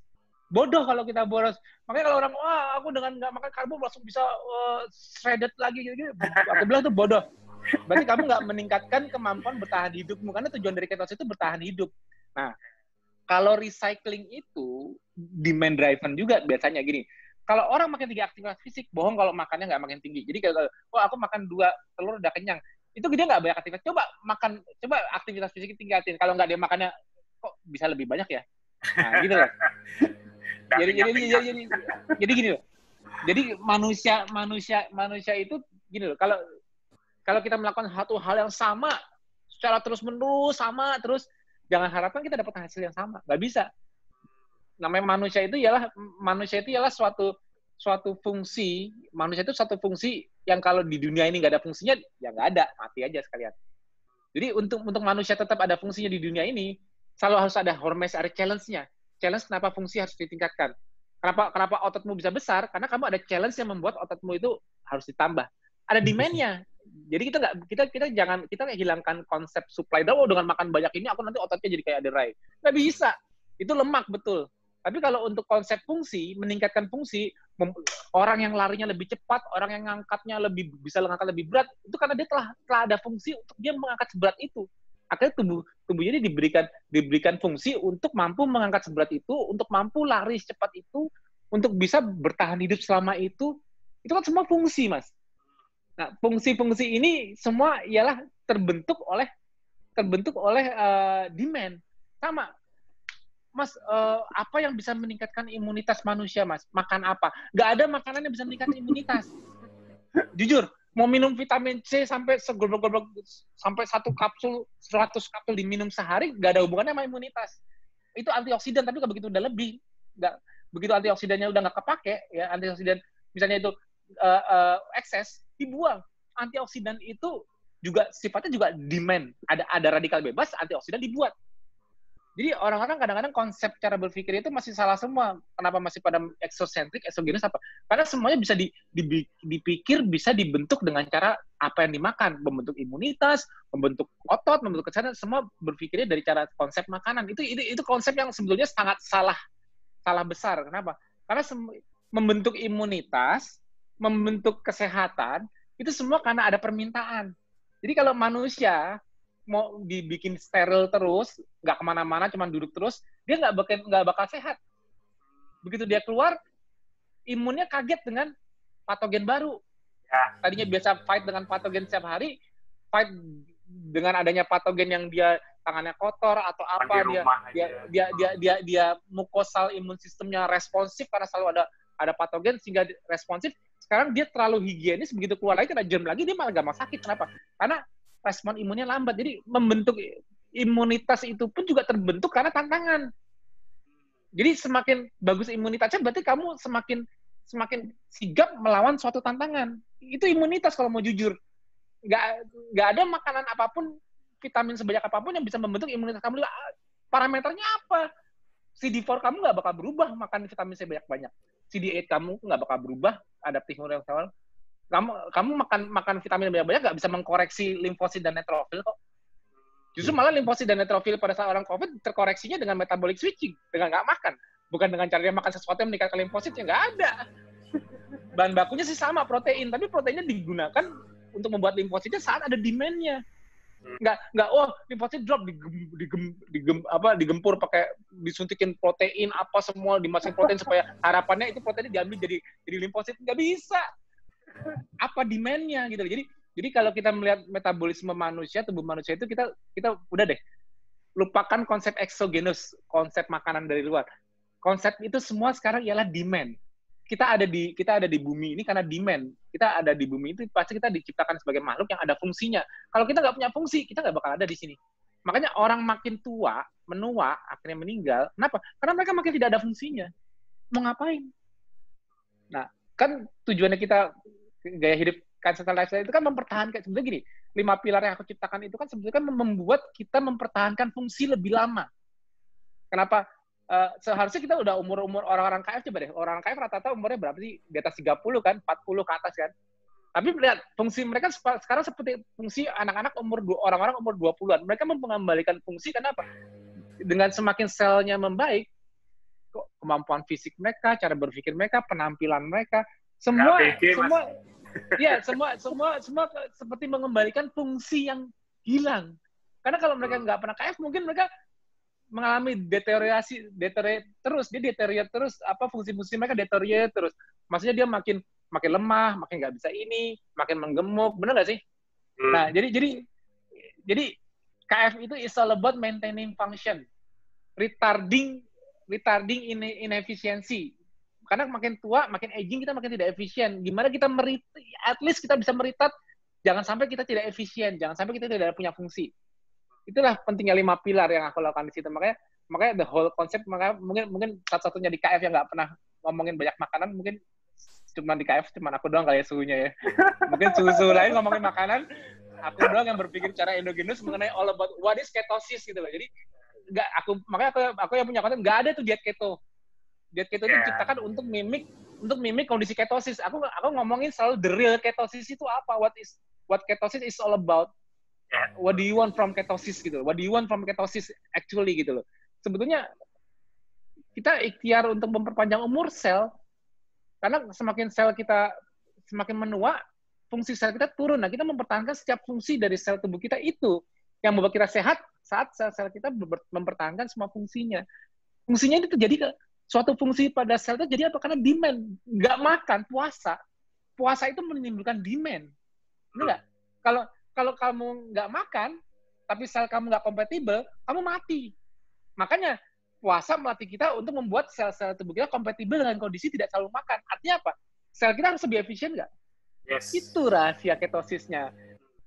Itu yang aku ciptakan KF itu bukan, it's all about that gitu loh, nggak ada hubungan sama diet keto, nggak ada hubungan itu. Makanya jangan heran kalau aku nggak pernah follow siapa-siapa dari ketoers di luar sana, karena konsepku jauh berbeda dengan mereka.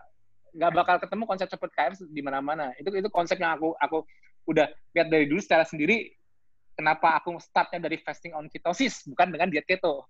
Karena fasting on ketosis rahasia itu semua dari situ gitu loh. Kalau kita bisa melihat dari unsur fastingnya, kenapa itu in nature seperti itu, it's all become clear gitu. The real metabolism, the real human metabolism bakal clear gitu. Nggak ada perang lagi. Hubungan makan ini makan itu nggak ada gitu. Karena tujuan ketosis itu tadi jelas mau apa gitu. Oke, lanjut. Oke, Mas Bintang, ada lagi? Cukup ya? Mantap. Oke, jadi ini menegaskan lagi, jadi tadi kaitannya sama pertanyaan tadi yang sempat dijawab di awal kan tentang vaksin. Jadi vaksin itu bukan obatnya, ya dong. Yang tetap yang menjadi obat itu kan imunnya. Vaksin itu hanya membantu. Trigger untuk membuat imunitas. Iya, untuk dengan cara aman. Tapi tetap kuncinya kan di imun kita sendiri. Nah, ini teman-teman juga mesti mulai paham nih. Jadi semua yang ada di KF itu ada fungsi loh, bukan obat loh itu ya. Dan bukan untuk dikonsumsi terus-menerus sampai tergantung. Kalau nggak konsumsi itu jadinya nggak KF, salah besar. Itu suhunya udah ngomong soalnya, bukan aku loh ya. Menghasilkan kemampuan bertahan hidup, survival metabolism. Ya, tapi bukan berarti kita suruh nggak konsumsi terus itu kita menyangkal manfaatnya. Kita sama sekali nggak manfaat tetap ada. Ya, kalau motivasinya mengejar manfaat itu pilihan masing-masing. Ya, sifatnya opsional. Ya, oke Mas, dari Mbak Nela Dusan ini ya, Mbak Nela, halo. Enggak Mbak. Malam Mas Yo. Malam Mbak. Malam. Mas, ada 2 nih yang saya pengen tanya. Yang pertama tuh ini kasus di kakak saya. Dia baru mulai keto, tapi pas saya periksa GDP-nya dia tuh 63. Nah, saya bingung. Dia kan belum keto, jelas dia nggak ketosis, terus GDP-nya 63. Dia memang suka pusing-pusing gitu ya. Nah, saya tuh nggak ngerti gitu tadinya ini kenapa ya kok bisa GDP 63, dia nggak keto, dia makan karbo seperti biasa. Nah, itu yang saya pengen tahu itu kenapa ya Mas bisa terjadi seperti itu, dan kita sendiri harus gimana. Tadinya saya sempat salah mikir. Saya pikir, oh dia kalau gitu udah nggak perlu, kalau misalnya 63 gitu mungkin dia nggak perlu sampai puasa. Tadi saya pikir begitu. Tapi terus enggak. Dia kalau orang masih makan karbo gula darah segitu, dia ada masalah di liver. Gluconeogenesisnya bermasalah. Karena gula darah itu kombinasi dari dua hal. Gula darah di luar kedua keto ya. Gula darah yang kita ukur di darah itu kombinasi dari dua hal. Gula darah yang dari makanan plus, jadi gini, walaupun kita makan karbo, komposisi gula darah yang ada di darah itu tetap merupakan kombinasi dari gula darah buatan liver, gluconeogenesis, dan juga gula darah dari makanan. Ya. Kalau gula darah dari makanan ini kalau gula darah makanan ini bisa ada masalah kalau apa? Kemampuan digestibility-nya ada masalah. Jadi gini, kalau orang makan karbo tapi dia susah gemuk, bisa juga dia digestingnya tidak sempurna. Akhirnya malah karbonya yang di bypass ke usus besar, menimbulkan inflamasi karena terjadi overfermentasi dari karbo yang tidak bisa terserap tadi itu karena dia punya masalah di penyerapan digestionnya, sehingga karbonya kebanyakan di bypass ke usus besar, akhirnya malah bisa memicu disbiosis nantinya terhadap mikrobiota, akhirnya inflame dan masalah lambung. Jadi masalahnya di penyerapan, itu satu bisa. Nah, kalau orang dengan kondisi makan karbo tapi gula darahnya rendah dan dia simptomatik, berarti dia ada masalah membuat basal gluconeogenesis itu selalu ada dengan kondisi basal. Nah, basalnya dia itu rendah, ada apa? Gitu loh. Karena orang makan, kalau dia puasa, dia bisa lebih rendah lagi mungkin. Karena basal gluconeogenesis dia bermasalah. Nah, justru dia punya masalah di liver kalau aku bilang. Apapun itu dia punya masalah di liver sehingga dia basal gluconeogenesisnya lebih rendah. Walaupun dia makan karbo tapi rendah. Berarti jangan lihat karbonya yang dimakan, komposisi di bawahnya ini kenapa kurang rendah? Kenapa livernya tidak bisa mempertahankan basal gluconeogenesis yang normal seperti orang lainnya? Berarti dia pun basal gluconeogenesis kan terjadi cuma di liver, ginjal sama usus bagian kecil. Berarti dia ada something wrong di sistem gluconeogenesis dia. Itu masalahnya. Dan untuk memperbaiki gluconeogenesis, anggapnya yang paling dominan sekarang ialah liver sebagai organ gluconeogenesis paling utama, liver. Ginjal kedua, usus ketiga. Nah, berarti kecurigaan pertama di liver.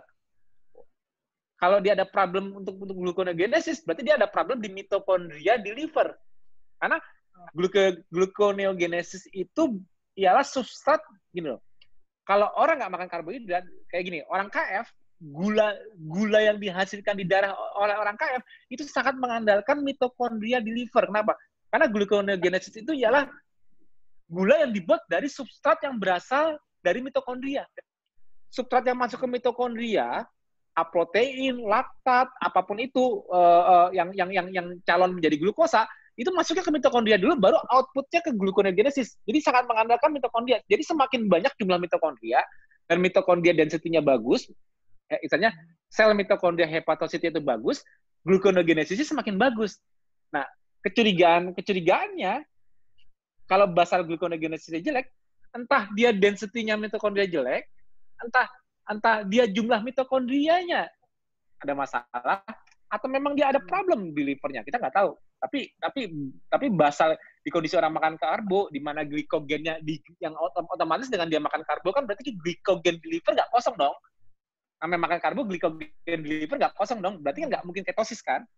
Nah, tapi dia GNG-nya rendah, masalahnya ialah di basic respirasi hepatositnya. Sel livernya ada masalah respirasi. Itu yang harus difikskan. Cara fixnya gimana? Tetap ketosis. Karena ketosis memicu mitohormesis. Ketosis memicu, jadi ini. Saat pertama kali orang menjalani ketosis, fungsi organ yang diperbaiki duluan itu cuma satu, liver, selesai. Nah, itu dulu. Sebelum kamu punya masalah jantung, kamu punya masalah apa, tujuan orang ketosis ialah merubah switch merupakan metabolic switch di liver. Ketosis itu metabolic switch di liver. Jadi, liver bakal dibuat sedemikian rupa sehingga kompatibel untuk ketosis. Artinya, liver diperbaiki. Karena gini, karena ketosis maupun gluconeogenesis itu dua-duanya sangat mengandalkan mitokondria. Ingat satu hal. buka lagi jalur pathway ketogenesis. Ketogenesis keton tuh terbuatnya di mana sih? Mitokondria. Walaupun akhirnya dikeluarkan ke sitoplasma dan dikirim keluar. Satu ya, pembuatan keton terjadi di mitokondria. Pembuatan gula, gluconeogenesis terjadi di mana sih? Mitokondria. Jadi saat kita sudah mengalami ketosis, tidak makan karbo, otomatis mitokondria di liver itu ialah organ pertama, organel pertama di organ paling utama, yaitu liver, yang pertama kali diperbaiki. Jadi gini, saat orang melakukan ketosis, perbaikan yang dia alami pertama kali di mana? Liver. Fatty liver hilang duluan. Contohnya. Atau dia punya masalah metabolisme di liver, itu beres duluan. Kenapa? Karena pada saat kita membuat kita tidak makan karbo, mengindus diri kita untuk ketosis, kita memberikan demand, permintaan ke liver untuk comply, untuk kompatibel dengan kondisi ketosis. Makanya regenerasi, rejuvenasi, semuanya yang terjadi liver dulu yang beres-beres. Karena liver ini sebagai organ metabolik yang bakal mensupport ketosis as a whole, seluruh tubuh kita. Jadi organ yang mendukung ketosis optimal ialah liver. Jadi yang pertama kali membaik saat orang saat ketosis ialah liver duluan harus membaik. Itu syaratnya. Jadi jangan mikir, oh dengan ketosis orang jantungnya membaik, ginjal membaik itu belakangan. Sebelum itu membaik, liver dulu membaik. Itu rahasianya ketosis. Jadi saya ambil langkah, tetap aja saya pokoknya ikutin protokol, saya suruh dia puasa segala macam, itu tetap saya jalanin, apapun itu tadinya penyebabnya. Yang sekarang kan saya udah paham nih dari penjelasan Mas Tio. Jadi jalanin protokol keto udah yang paling benar ya Mas ya. Betul. Nggak usah masalah. Tapi untuk dia mungkin sementara karena dia punya masalah di liver, nah dia 16/8 aja dulu. Dia juga bukan manula kan, bukan di atas 65 tahun kan? Ya atas 60. Di atas 60 ya, oke deh kalau gitu oke deh. Tanpa puasa dulu deh, nggak apa-apa. Jadi bertahap aja naik jendela makannya. Jadi aku cuma mencegah dehidrasi karena dia gula darah rendah. Aku cuma mencegah dia dehidrasi. Kalau perlu bantu, ini kayaknya dia bakal rentan dehidrasi. Makanya nggak apa-apa dari awal udah pakai Pocarion water, jaga aja minum dikit-dikit. Mencegah karena dia bilang Iya. Makanya aku udah tahu bakal terjadi seperti itu. Makanya Pocarion water yang biasanya aku sarankan kalau ada gejala aja, sekarang sama dia dimulai sebagai awal mulai juga nggak apa-apa, minum dikit-dikit, tapi dia juga nggak puasa.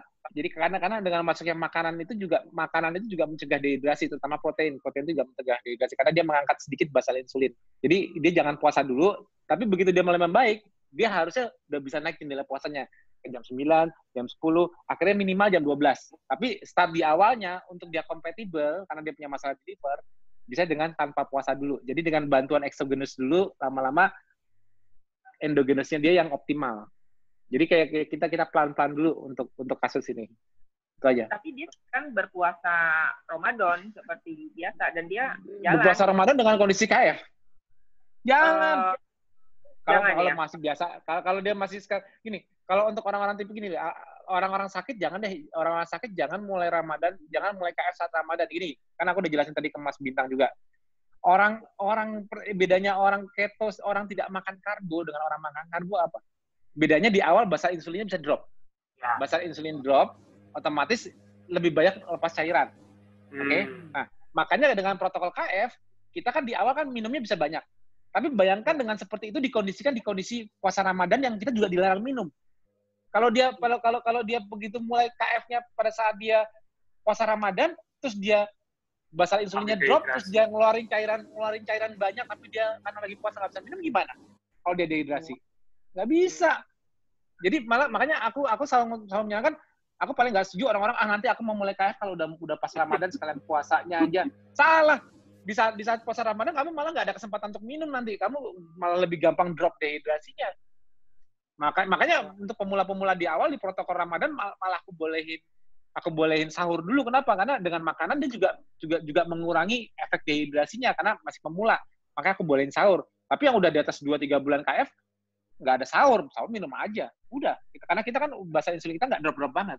Nah yang nggak bagus itu kalau orang yang baru mulai KF, baru dari karbo, mulainya di kondisi puasa karena hanya memanfaatkan puasa, tapi dia nggak sadar bahwa dengan bukan masalah sama puasanya, bukan masalah itunya, masalah tanpa karbo, kalau basal insulin kamu terlalu drop, kamu dehidrasi, itu aja.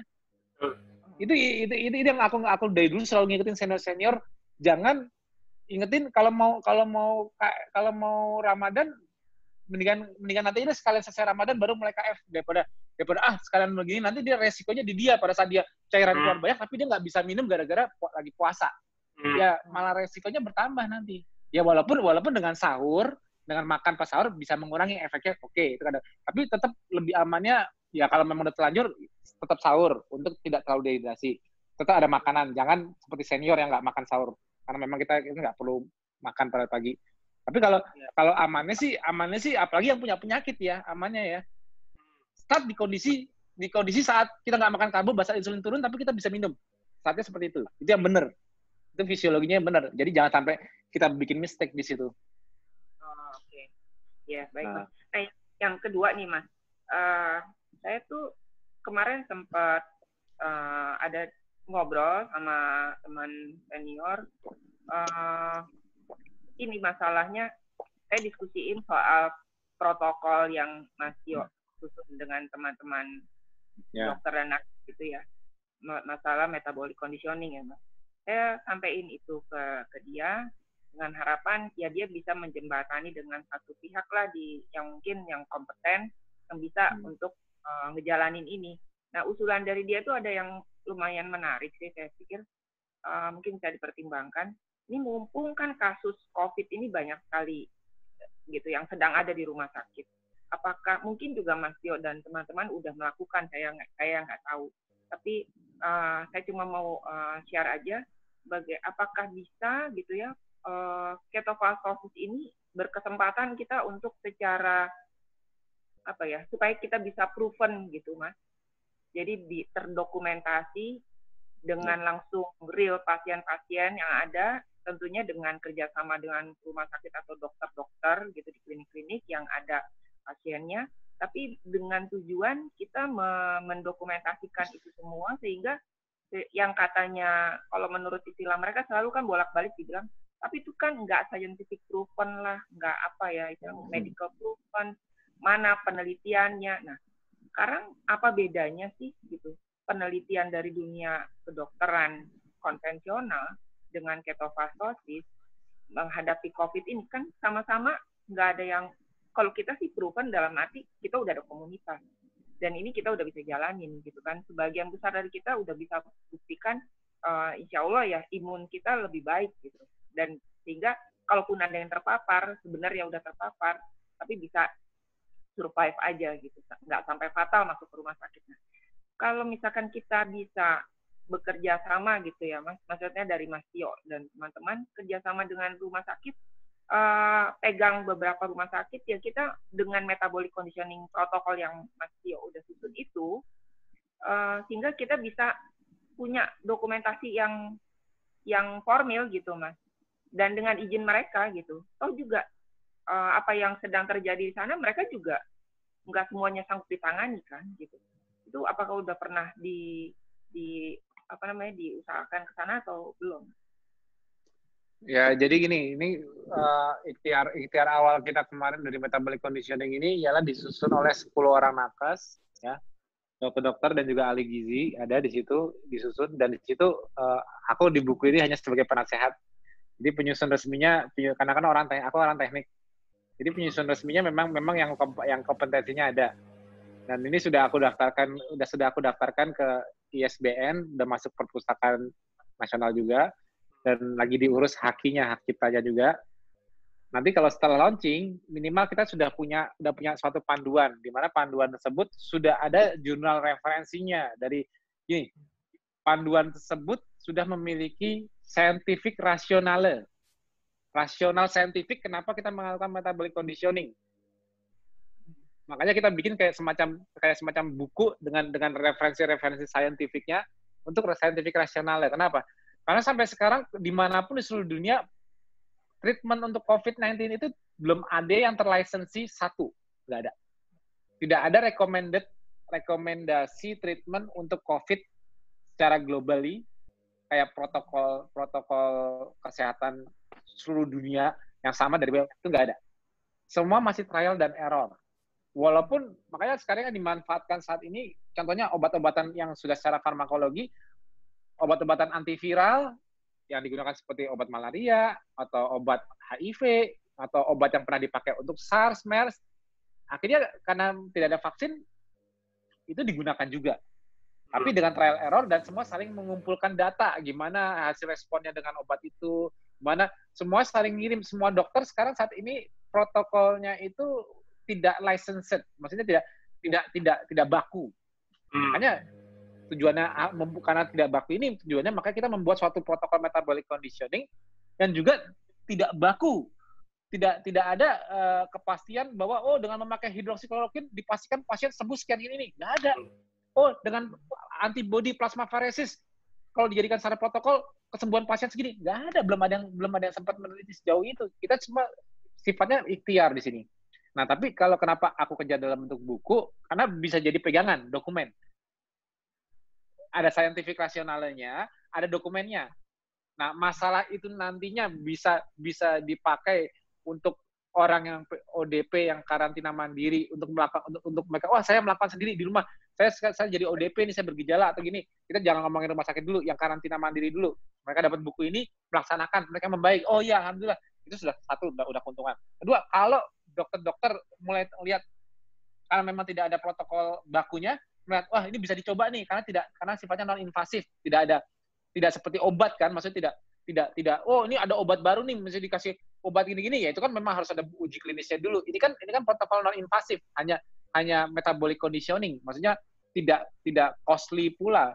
Nah, kita harapkan nanti aku udah ngajak di grup Nakes KF yang di lapangan, yang megang yang sekarang ini di lapangan dengan secara mereka di rumah sakit masing-masing atau puskesmas menghandle langsung pasien COVID untuk nantinya mendapatkan buku ini sehingga mereka bisa mempraktekkannya langsung, melihat dengan cara melihat parameternya berhasil atau tidaknya dari apa? Karena target yang sudah baku yang harus diperbaiki, yang harus dikoreksi pada pasien kritis atau fatal yang mengalami severe illness, yang udah jelas itu penurunan limfosit, peningkatan CRP, kenaikan LDH. Jadi parameter-parameter baku yang sudah itu kita lihat dengan treatment apa yang bisa mengkoreksinya kembali. Itu kan itu yang kita butuh datanya di situ. Nah, makanya nanti harapanku nanti kalau setelah ini buku ini keluar dan sudah bisa disebar kemana-mana, mereka start dari situ dulu. Mereka membuktikan sendiri dulu, membuktikan dengan yang karantina mandiri maupun yang punya akses untuk melihat langsung perubahan hasil darahnya, untuk melihat mengacu yang tidak rumah sakit yang tidak tahu sibuk, yang bisa juga melihat ini membaik nggak rasio neutrophil to limfosit rasionya, NLR-nya membaik nggak, CRP-nya menurun nggak setelah ini, atau dikombinasi dengan antifarmakologis yang sudah ada panduannya misalnya dari IDI, gabungin aja, lihat perbaikan lebih gimana. Itu kan nanti kita harapkan itu muncul setelah buku itu ada. Untuk mengajak kerjasama, kamu rumah sakit ini ikut aku deh gini. Caranya gimana kita? Nggak bisa. Kita itu hanya bisa saling enlightenment ya. Harapanku dengan penyusunnya juga para dokter, kita berani untuk misalnya diundang gitu untuk discuss gimana cara rasionalnya, misalnya mereka belum dengan cara membaca dengan referensi ilmiah mereka belum mudeng. Masa sih ini bisa menaikkan NLR? Masa sih ini berhubungan dengan gula darah? Masa sih dengan menekan gula darah replikasi virus bisa diamat? Kan anggapnya mereka bisa belum nyambung. Nah, kita bisa menjawabnya. Nah, karena kita kan yang merumuskan itu, kita kan sudah baca semua referensinya. Viral metabolism itu bagaimana? Immunometabolism dari kalau misalnya badai, misalnya kan sekarang kan yang jadi momok ialah kan badai sitokin atau sitokin storm. Profil imun saat terjadi cytokine storm seperti apa? Udah kita kasih referensi, nggak ngerti juga. Kita jelasin cara immunometabolismnya. Kita berani memberikan scientific rasional untuk memulai sesuatu yang sifatnya non-invasif pula. Bukan dengan invasif dengan obat, dengan treatment obat tertentu atau farmakologi yang memang harus. Enggak, ini cuman memanfaatkan sickness anoreksianya. Orang sakit tidak makan. Nah, yang konsep yang agak berbeda di lapangan ialah kalau sakit dikasih makan yang banyak biar sembuh. Itu yang nanti bakal agak bertentangan di situ. Karena mikirnya kalau sakit justru malah support makanan. Kadang-kadang malah tinggi karbohidrat. Itu yang salah. Jadi karena itu cuma konsep yang tidak ada basic pendukungnya, hanya mungkin karena takut malnutrisi, tapi nggak melihat konsep inflamasi, di mana inflamasi itu tinggi metabolisme gula. Jadi intervensinya ialah menurunkan suplai gula dari luar dalam bentuk apapun. Itu yang kadang-kadang nanti kita kontroversialnya dengan Pak ahli gizi yang treatmentnya justru malah meningkatkan jumlah makanan atau nggak bisa makan malah dikasih NGT, dikasih melalui selang untuk makan hanya untuk mempertahankan supaya metabolik nggak drop. Nah, itu yang harus nanti pada saat itu sudah jurnalnya udah keluar, sudah ada scientific rasionalnya, kita ngajak mereka ketemu di situ. Nah, yang penting nanti udah ada bukunya dulu deh, udah ada bukunya dulu. Kita bisa mulai mengasih ke orang-orang yang mau terbuka pikirannya, insya Allah sampai ke pemerintah, sampai sama-sama ada yang mengujinya, ada datanya, sama-sama dikasih ke otoritas, sama-sama akhirnya menjadi praktek. Yang pentingnya kita sudah melakukan suatu ikhtiar membuat buku. Kalau kita kan selama ini kalau cuma hanya ngomong-ngomong doang gini, oh dengan Zoom ngomong, oh gini, ya kalau ditonton YouTube kita. Kan enggak kan, belum tentu sembarang nonton. Tapi kalau ada bukunya, nih baca. Dengan judul Optimalisasi Metabolik untuk membantu mencegah, menekan fatalitas. Dah, biar menarik, menekan fatalitas dulu deh. Karena itu yang jadi concern sekarang, fatalitas. Ya, semua untuk ikhtiar mencegah penyebaran kasus positif, kita nggak usah ganggu gugat pemerintah. Tapi, at least, what can we do about the fatality? Udah dijelasin bahwa fatality-nya itu comorbid. Ya udah, memang udah comorbid, terus gimana? Ya, menghindari supaya yang comorbid nggak terkena. Ya oke, itu dengan cara stay at home. Oke, semua. Yang comorbid diumpetin semua, oke. Tapi kalau akhirnya kena juga, kalau nggak dikasih intervensi sesuatu kan, intervensi yang memfokuskan bahwa apa sih penyebab comorbid? Metabolic syndrome. Apa sih yang reverse metabolic syndrome? Metabolic conditioning. Ya selesai. Itu karena kan benang merahnya nggak ada yang mau narik, cuman tahu faktor-faktornya doang. Oh, ini faktor-faktor udah ya didiemin terus akhirnya kan. Ya at least kita dari grup KF making something. Terserah nanti itu akhirnya nanti mau dipakai apa enggak di rumah sakit. Yang penting kita making something, orang bisa tahu dan orang bisa menggunakan bagi masa perlu dan yakin mau open mind. Dan kita juga siap di challenge untuk membuktikan scientific rationalnya. Nah, aku backup semua tim penyusun. Aku sebagai penasehat juga siap backup kemanapun mereka di challenge oleh akademik lain, praktisi lain, aku siap backup. Aku nggak bakal lepas mereka gitu aja. Oke. Kalau seandainya Mas, itu ada rumah sakit misalnya yang bersedia membuka gitu. Monggo, kita senang dia. Teman-teman dokter gitu bersedia untuk masuk ke rumah sakit itu untuk yang langsung turun untuk memandu gitu ya cara. Nah, kalau kesiapan itu kan tergantung jadwal masing-masing penyusun. Aku nggak berani janjiin. Ya, kalau ini seandainya lokasinya nggak di Jakarta aja, aku bisa turun langsung. Tapi kalau di daerah kan mungkin kita ada concern lain kan. Tapi at least kita bisa bantu. Kayak aku pribadi kalau memang ada, aku bisa bantu baik online, mau Zoom, mau apa, mau Skype, mau teleponan, WA, panduan, memandu orang yang sedang misalnya gini, yang perawat atau dokter yang merawat di sana itu butuh panduan. Nih hasil darah ini mau online terus sama aku, monggo aku siap bantu. Atau mungkin tim penyusun nanti, ya kalau aku tim penyusun aku nggak berani janji jadwal mereka, tapi kalau insya Allah kalau dari aku sendiri aku bisa langsung bantu. Tapi kalau mereka maunya dengan tim penyusun, nanti bisa diatur rumah sakit tersebut untuk bisa secara online. Kalau mungkin di Jakarta mungkin tim penyusun bisa, tapi kalau secara di luar daerah ya kan masalah jadwal orang beda-beda. Tapi insya Allah kita pasti bantu deh. Kita punya metabolic conditioning protokolnya, kita pasti bantu dong terima aplikasinya dong. Kira-kira bukunya kapan ready go public?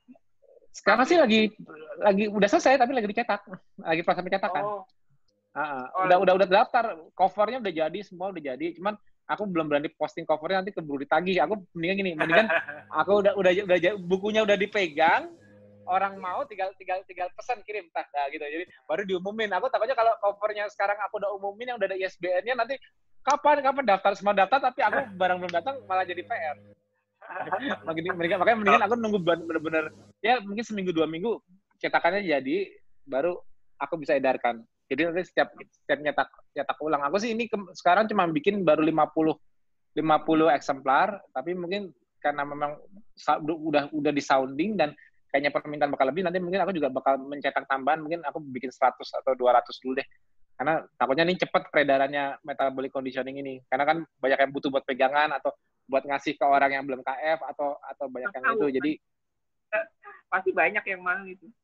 Ya, aku sih baru nyetak 50. Nah, tadinya 50 ini tadinya cuma mau aku distribusikan di sekitar nakes. Maksudnya teman-temannya tim penyusun untuk dikasih ke siapa, atau tim nakes atau di grup nakes KF yang pada di rumah sakit juga butuh, nanti mereka duluan. Tapi kalau aku udah publikasi secara umum kan, yang awam pun pada pengen punya buku panduan metabolic conditioning kan. Kalau sebetulnya sih orang KF sih nggak perlu karena mereka kan udah KF. Tapi kan mereka mungkin butuh bukunya untuk menjalani, takut mereka lupa atau ngasih ke keluarga mereka siapa gitu kan yang belum KF kan. Untuk pegangan kalau mereka menjadi ODP, OTG gitu loh. Kalau masih fokusnya ke menu, terlalu Mas orang KF, harusnya udah hafal 5 pilar. Tapi sih memang ini jatuhnya panduan ini memang teknikal. Maksudnya memang bahasanya tuh bahasa untuk dibaca akademik atau dokter. Karena memang targetnya untuk bisa kayak tata laksana buat penerapan secara klinis juga nantinya bisa seperti itu. Ya walaupun kita bisa dipakai untuk orang yang karantina mandiri. Oke. Mbak Nela, cukup ya. Pertanyaan terakhir ini Mas, dari Mbak Eka Diana, masih kaitannya sama pertanyaan dari Mbak siapa tadi, Mbak Nela. Ya. Halo Mbak Eka, monggo. Iya. Ya, monggo. Halo. Ya, Mbak. Mas Tio, mau nanya itu sama gitu, maksudnya perlakuan untuk yang carbo eater sama yang warrior dalam panduan di buku itu sama gitu perlakuannya? Ya justru ini malah kalau dilihat nanti kalau udah dibaca itu malah lebih menunjukkan ke arah orang yang bukan KF, bukan warrior. Jadi karena gini, karena konsep awalnya supaya fasting, supaya puasa itu masuk akal ialah memanfaatkan sickness anoreksia. Pada saat ada muncul gejala seperti demam, kan orang kan nggak nafsu makan, itu nggak? Nah, ya. Anggap aja walaupun orang makan karbo nggak nafsu makan. Nah, itu dimanfaatkan siklus anoreksia itu dengan cara dia tidur, istirahat. Jadi gini, saat seseorang demam, dia tidur, tapi dia kan karena dia tidur itu kan dia kan pasti kan juga basahan insulin juga bisa turun kan? Makanya dia bukan dalam kondisi puasa kering, dia kondisi jaga hidrasi. Jangan sampai dia dehidrasi saat dia puasa panjang ini. Dan normalnya orang kalau kondisi puasa panjang 24 jam yang non KF 24 jam ini mereka pasti ngeliengan, neuroglikopenia, ini nggak bakal terjadi. Kenapa? Karena dia tidur. Makanya kondisi puasa di awal ini, induksi dengan puasa di awal ini dilakukan sambil tidur, bukan sambil terjaga. Kalau sambil terjaga malah resikonya dia neuroglikopenia, gula darahnya terlalu drop. Nah, itu kuncinya di awal. Fasting and resting pada saat dia mulai ada gejala. Jadi ini untuk mendampen inflamasinya yang tadinya tinggi itu. Nah, pada saat dia ketemu makanannya, nah, anjuran pemerintah kan gizi seimbang. Nah, pada saat makannya, karena ini protokol untuk umum, makannya gizi seimbang. Tapi dengan tanda kutip, kita keluarin semua karbohidrat terserap. Karena Kemenkes pun juga setuju bahwa untuk memperkuat imunitas, gula harus dikurangin. Ya kita benar kurangin semua gulanya. Semua yang terserap jadi gula di darah kan, bukan mengurangi yang ada gula pasir, bukan, yang terserap jadi gula. Jadi dari gizi seimbangnya Germas kita keluarin yang terserapnya, karbohidrat terserap. Jadi kalau karena konsepnya gizi seimbang itu harus ada sayur dan buah, ya kita nggak bisa menghilangkan sayur dan buah, tapi nanti kan tergantung akhirnya pasien yang mau makan apa kan tergantung selera dia di mana. Tapi yang pasti sayur tetap ada, tapi yang tidak ada karbohidrat terserapnya. Buah boleh dimasukkan, tapi tidak ada karbohidrat terserapnya ya. Protein tetap mau disuruh Germas rendah lemak, monggo rendah lemak. Kita nggak takut rendah lemak. Kenapa? Justru saat puasa kita justru malah mau utilisasi lemak di badannya dia sendiri. Nah, jadi kita nggak di protokol ini kita nggak menunjukkan bahwa makanya kamu harus high fat, nggak ada. Harusnya tidak menakutkan bagi siapapun di rumah sakit. Hanya tidak ada karbo. Nah, gitu loh.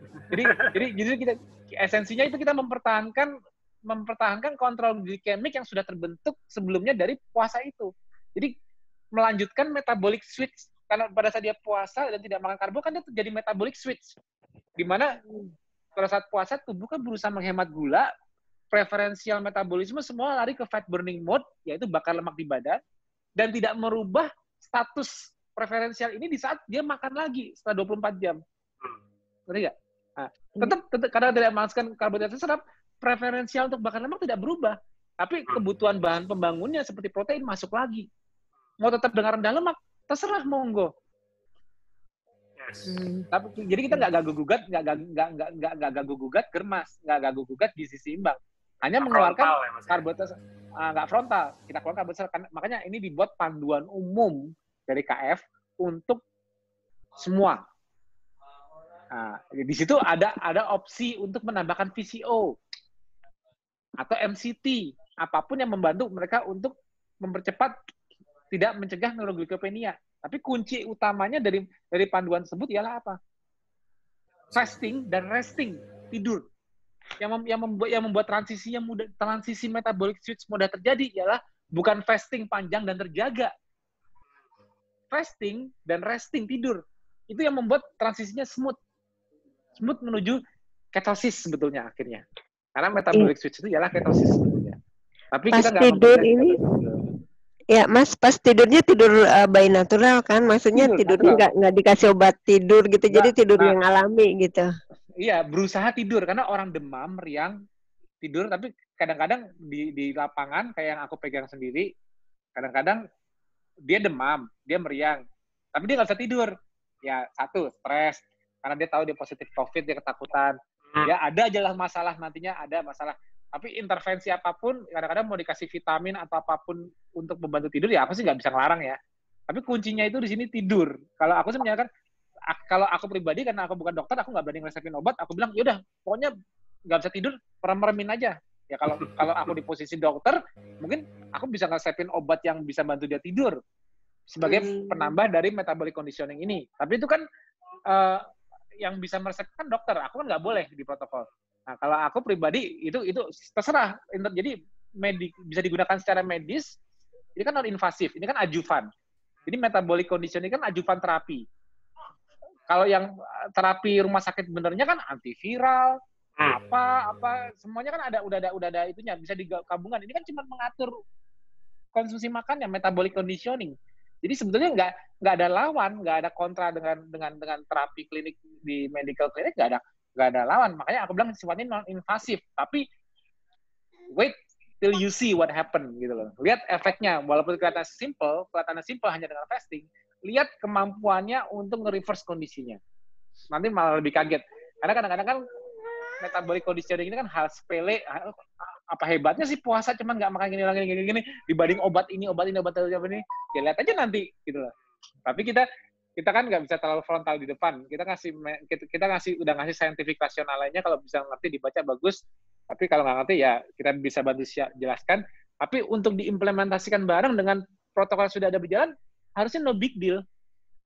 Nggak ada apa takutnya 24 jam nggak makan saat dia sickness anoreksia. Apa, nanti kalau udah nggak makan dia gini. Ya jaga lah, kasih elektrolit, ambil di infus pun boleh. Nggak ada, yang penting jangan kemasukan glukosa, karena counterproduktif. Counterproduktif apa? Memasukkan glukosa, gula di saat inflamasi, sama aja nyiram bensin ke api. Nggak ngerti juga, aku kasih nanti metabolic pathway-nya imun yang lagi inflamasi gimana. Tambah pusing, Mas. Kalau masih nggak ngerti juga kenapa inflamasi tambah gede, kalau api tambah gede kalau disiram gula. Kalau masih ngeyel nggak mau belajar, nggak mau lihat referensinya. Makanya dibuat metabolic conditioning itu dengan scientific rational yang sebenarnya mungkin orang awam juga bacanya teknikal, kayak postingan yang terakhir kan banyak referensinya agak teknikal, tapi kenapa kita buat serapih itu, kenapa? Karena kita siap didebat ulang. Siap untuk menjustifikasi scientific rasionalnya, nggak asal jeplak, ini dari mana nih tiba-tiba metabolic conditioning. Gitu. Oke, Mas, ini karena sudah jam 9:30, kita sudah mendekati ujung nih ya. Mungkin ini ada beberapa usulan nih, karena mungkin banyak yang mau nanya secara umum tema Ask Me Anything ini atau tanya saya apapun. Cukup menarik nih, Mas. Bahkan ada yang minta, bisa nggak 2 kali seminggu gitu kan. Tapi balik lagi ini kembali ke jadwal Mas Tio, ya kan. Kalau memungkinkan pasti akan diumumkan. Ya. Tapi jam segini ya, kalau jam segini udah cocok belum? Jam 7.30 sampai jam, ya anggap aja jam 9 atau 9.30 lah lewat-lewatnya. Ya, kita usahakan kalau rutin 2 kali seminggu, kita lebih baik konsisten 2 jam, Mas. Jadi tidak terlalu capek dan juga masih bisa. Jadi 7.30 sampai 9.30. Ya, boleh. Oh, ya udah kalau sampai 9.30 ya udah aku bisa deh nanti. Soalnya kan aku nunggu Mas Alif tidur. Iya. Jadi kan aku kan kalau masih di bawah jam 7 tuh Mas Alif kan masih bangun. Iya, Mas. Kadang-kadang Mas Alif udah tahu ini bikin sama bapaknya terus. Ya, aku juga heran nih, kadang-kadang dia juga suka manggil tapi nih alhamdulillah nggak dipanggil. Nah, makanya. Kayak aman sih memang jam segini. Kalau aku bilang sih memang ya Selasa, Rebo, Kamis, Jumat. Selasa, Kamis, kalau nggak Selasa, Jumat ya? Ya, antara itu Mas. Pokoknya akan selalu diumumkan sehari sebelumnya. H-1 bisa malam atau hari hanya tapi di pagi biasanya akan diinfo sama Mas Agus. Ya. Jadi selalu stay tune di grup Facebooknya KFI, ya kan? Pasti akan ada postingannya dan jangan lupa langsung register karena kita harus register supaya terdata semua. Konfirmasi. Ya. Oke Mas, ada tambahan penutup supaya kita bisa langsung istirahat? Monggo. Ya mudah-mudahan Ask Me Anything kali ini bermanfaat ya. Ya memang Ask Me Anything ini memang tema bagus ya. Kadang-kadang aku juga kalau presentasi juga mungkin malah nggak ngasih kesempatan yang lain nanya karena kalau aku presentasi pasti manjang dan kadang-kadang kan memang ilmu kan ada di sini. Aku biasanya keluarnya karena ditanya. Ini nggak apa-apa. Ask Me Anything kadang-kadang kayak tadi pertanyaan bagus dari Mas Bintang, itu kan jadi membuatku menjelaskan yang mungkin banyak orang belum ngerti kan. Karena Mas Bintang bisa ngeluarin pertanyaannya. Terus, ya kayak pertanyaan tadi itu memang aku tuh nggak bisa terpaku sama satu topik. Ya, terpaku satu tema. Anything aja, nanti bisa aku keluarin. Kan siapa tahu jawabanku untuk Mas Bintang bermanfaat juga buat yang lain. Teman Manela, bermanfaat juga teman. Jadi bisa saling mengisi aja. Bebas aja Ask Me Anything kan lebih bagus. Yes. Oke Mas, aku sudah unmute semua. Monggo. Terima kasih Mas Tio. Thank you untuk talk show promonya. Ya. Kita sudah bisa selesai. Monggo Mas Tio kalau mau izin pamit dulu. Ya, selamat malam semua. Sampai jumpa di talk show promo berikutnya. Mas Tio. Tobi. Thank you semua. Ya, makasih. Ya. Makasih, Om Bobi. Terima kasih Mas.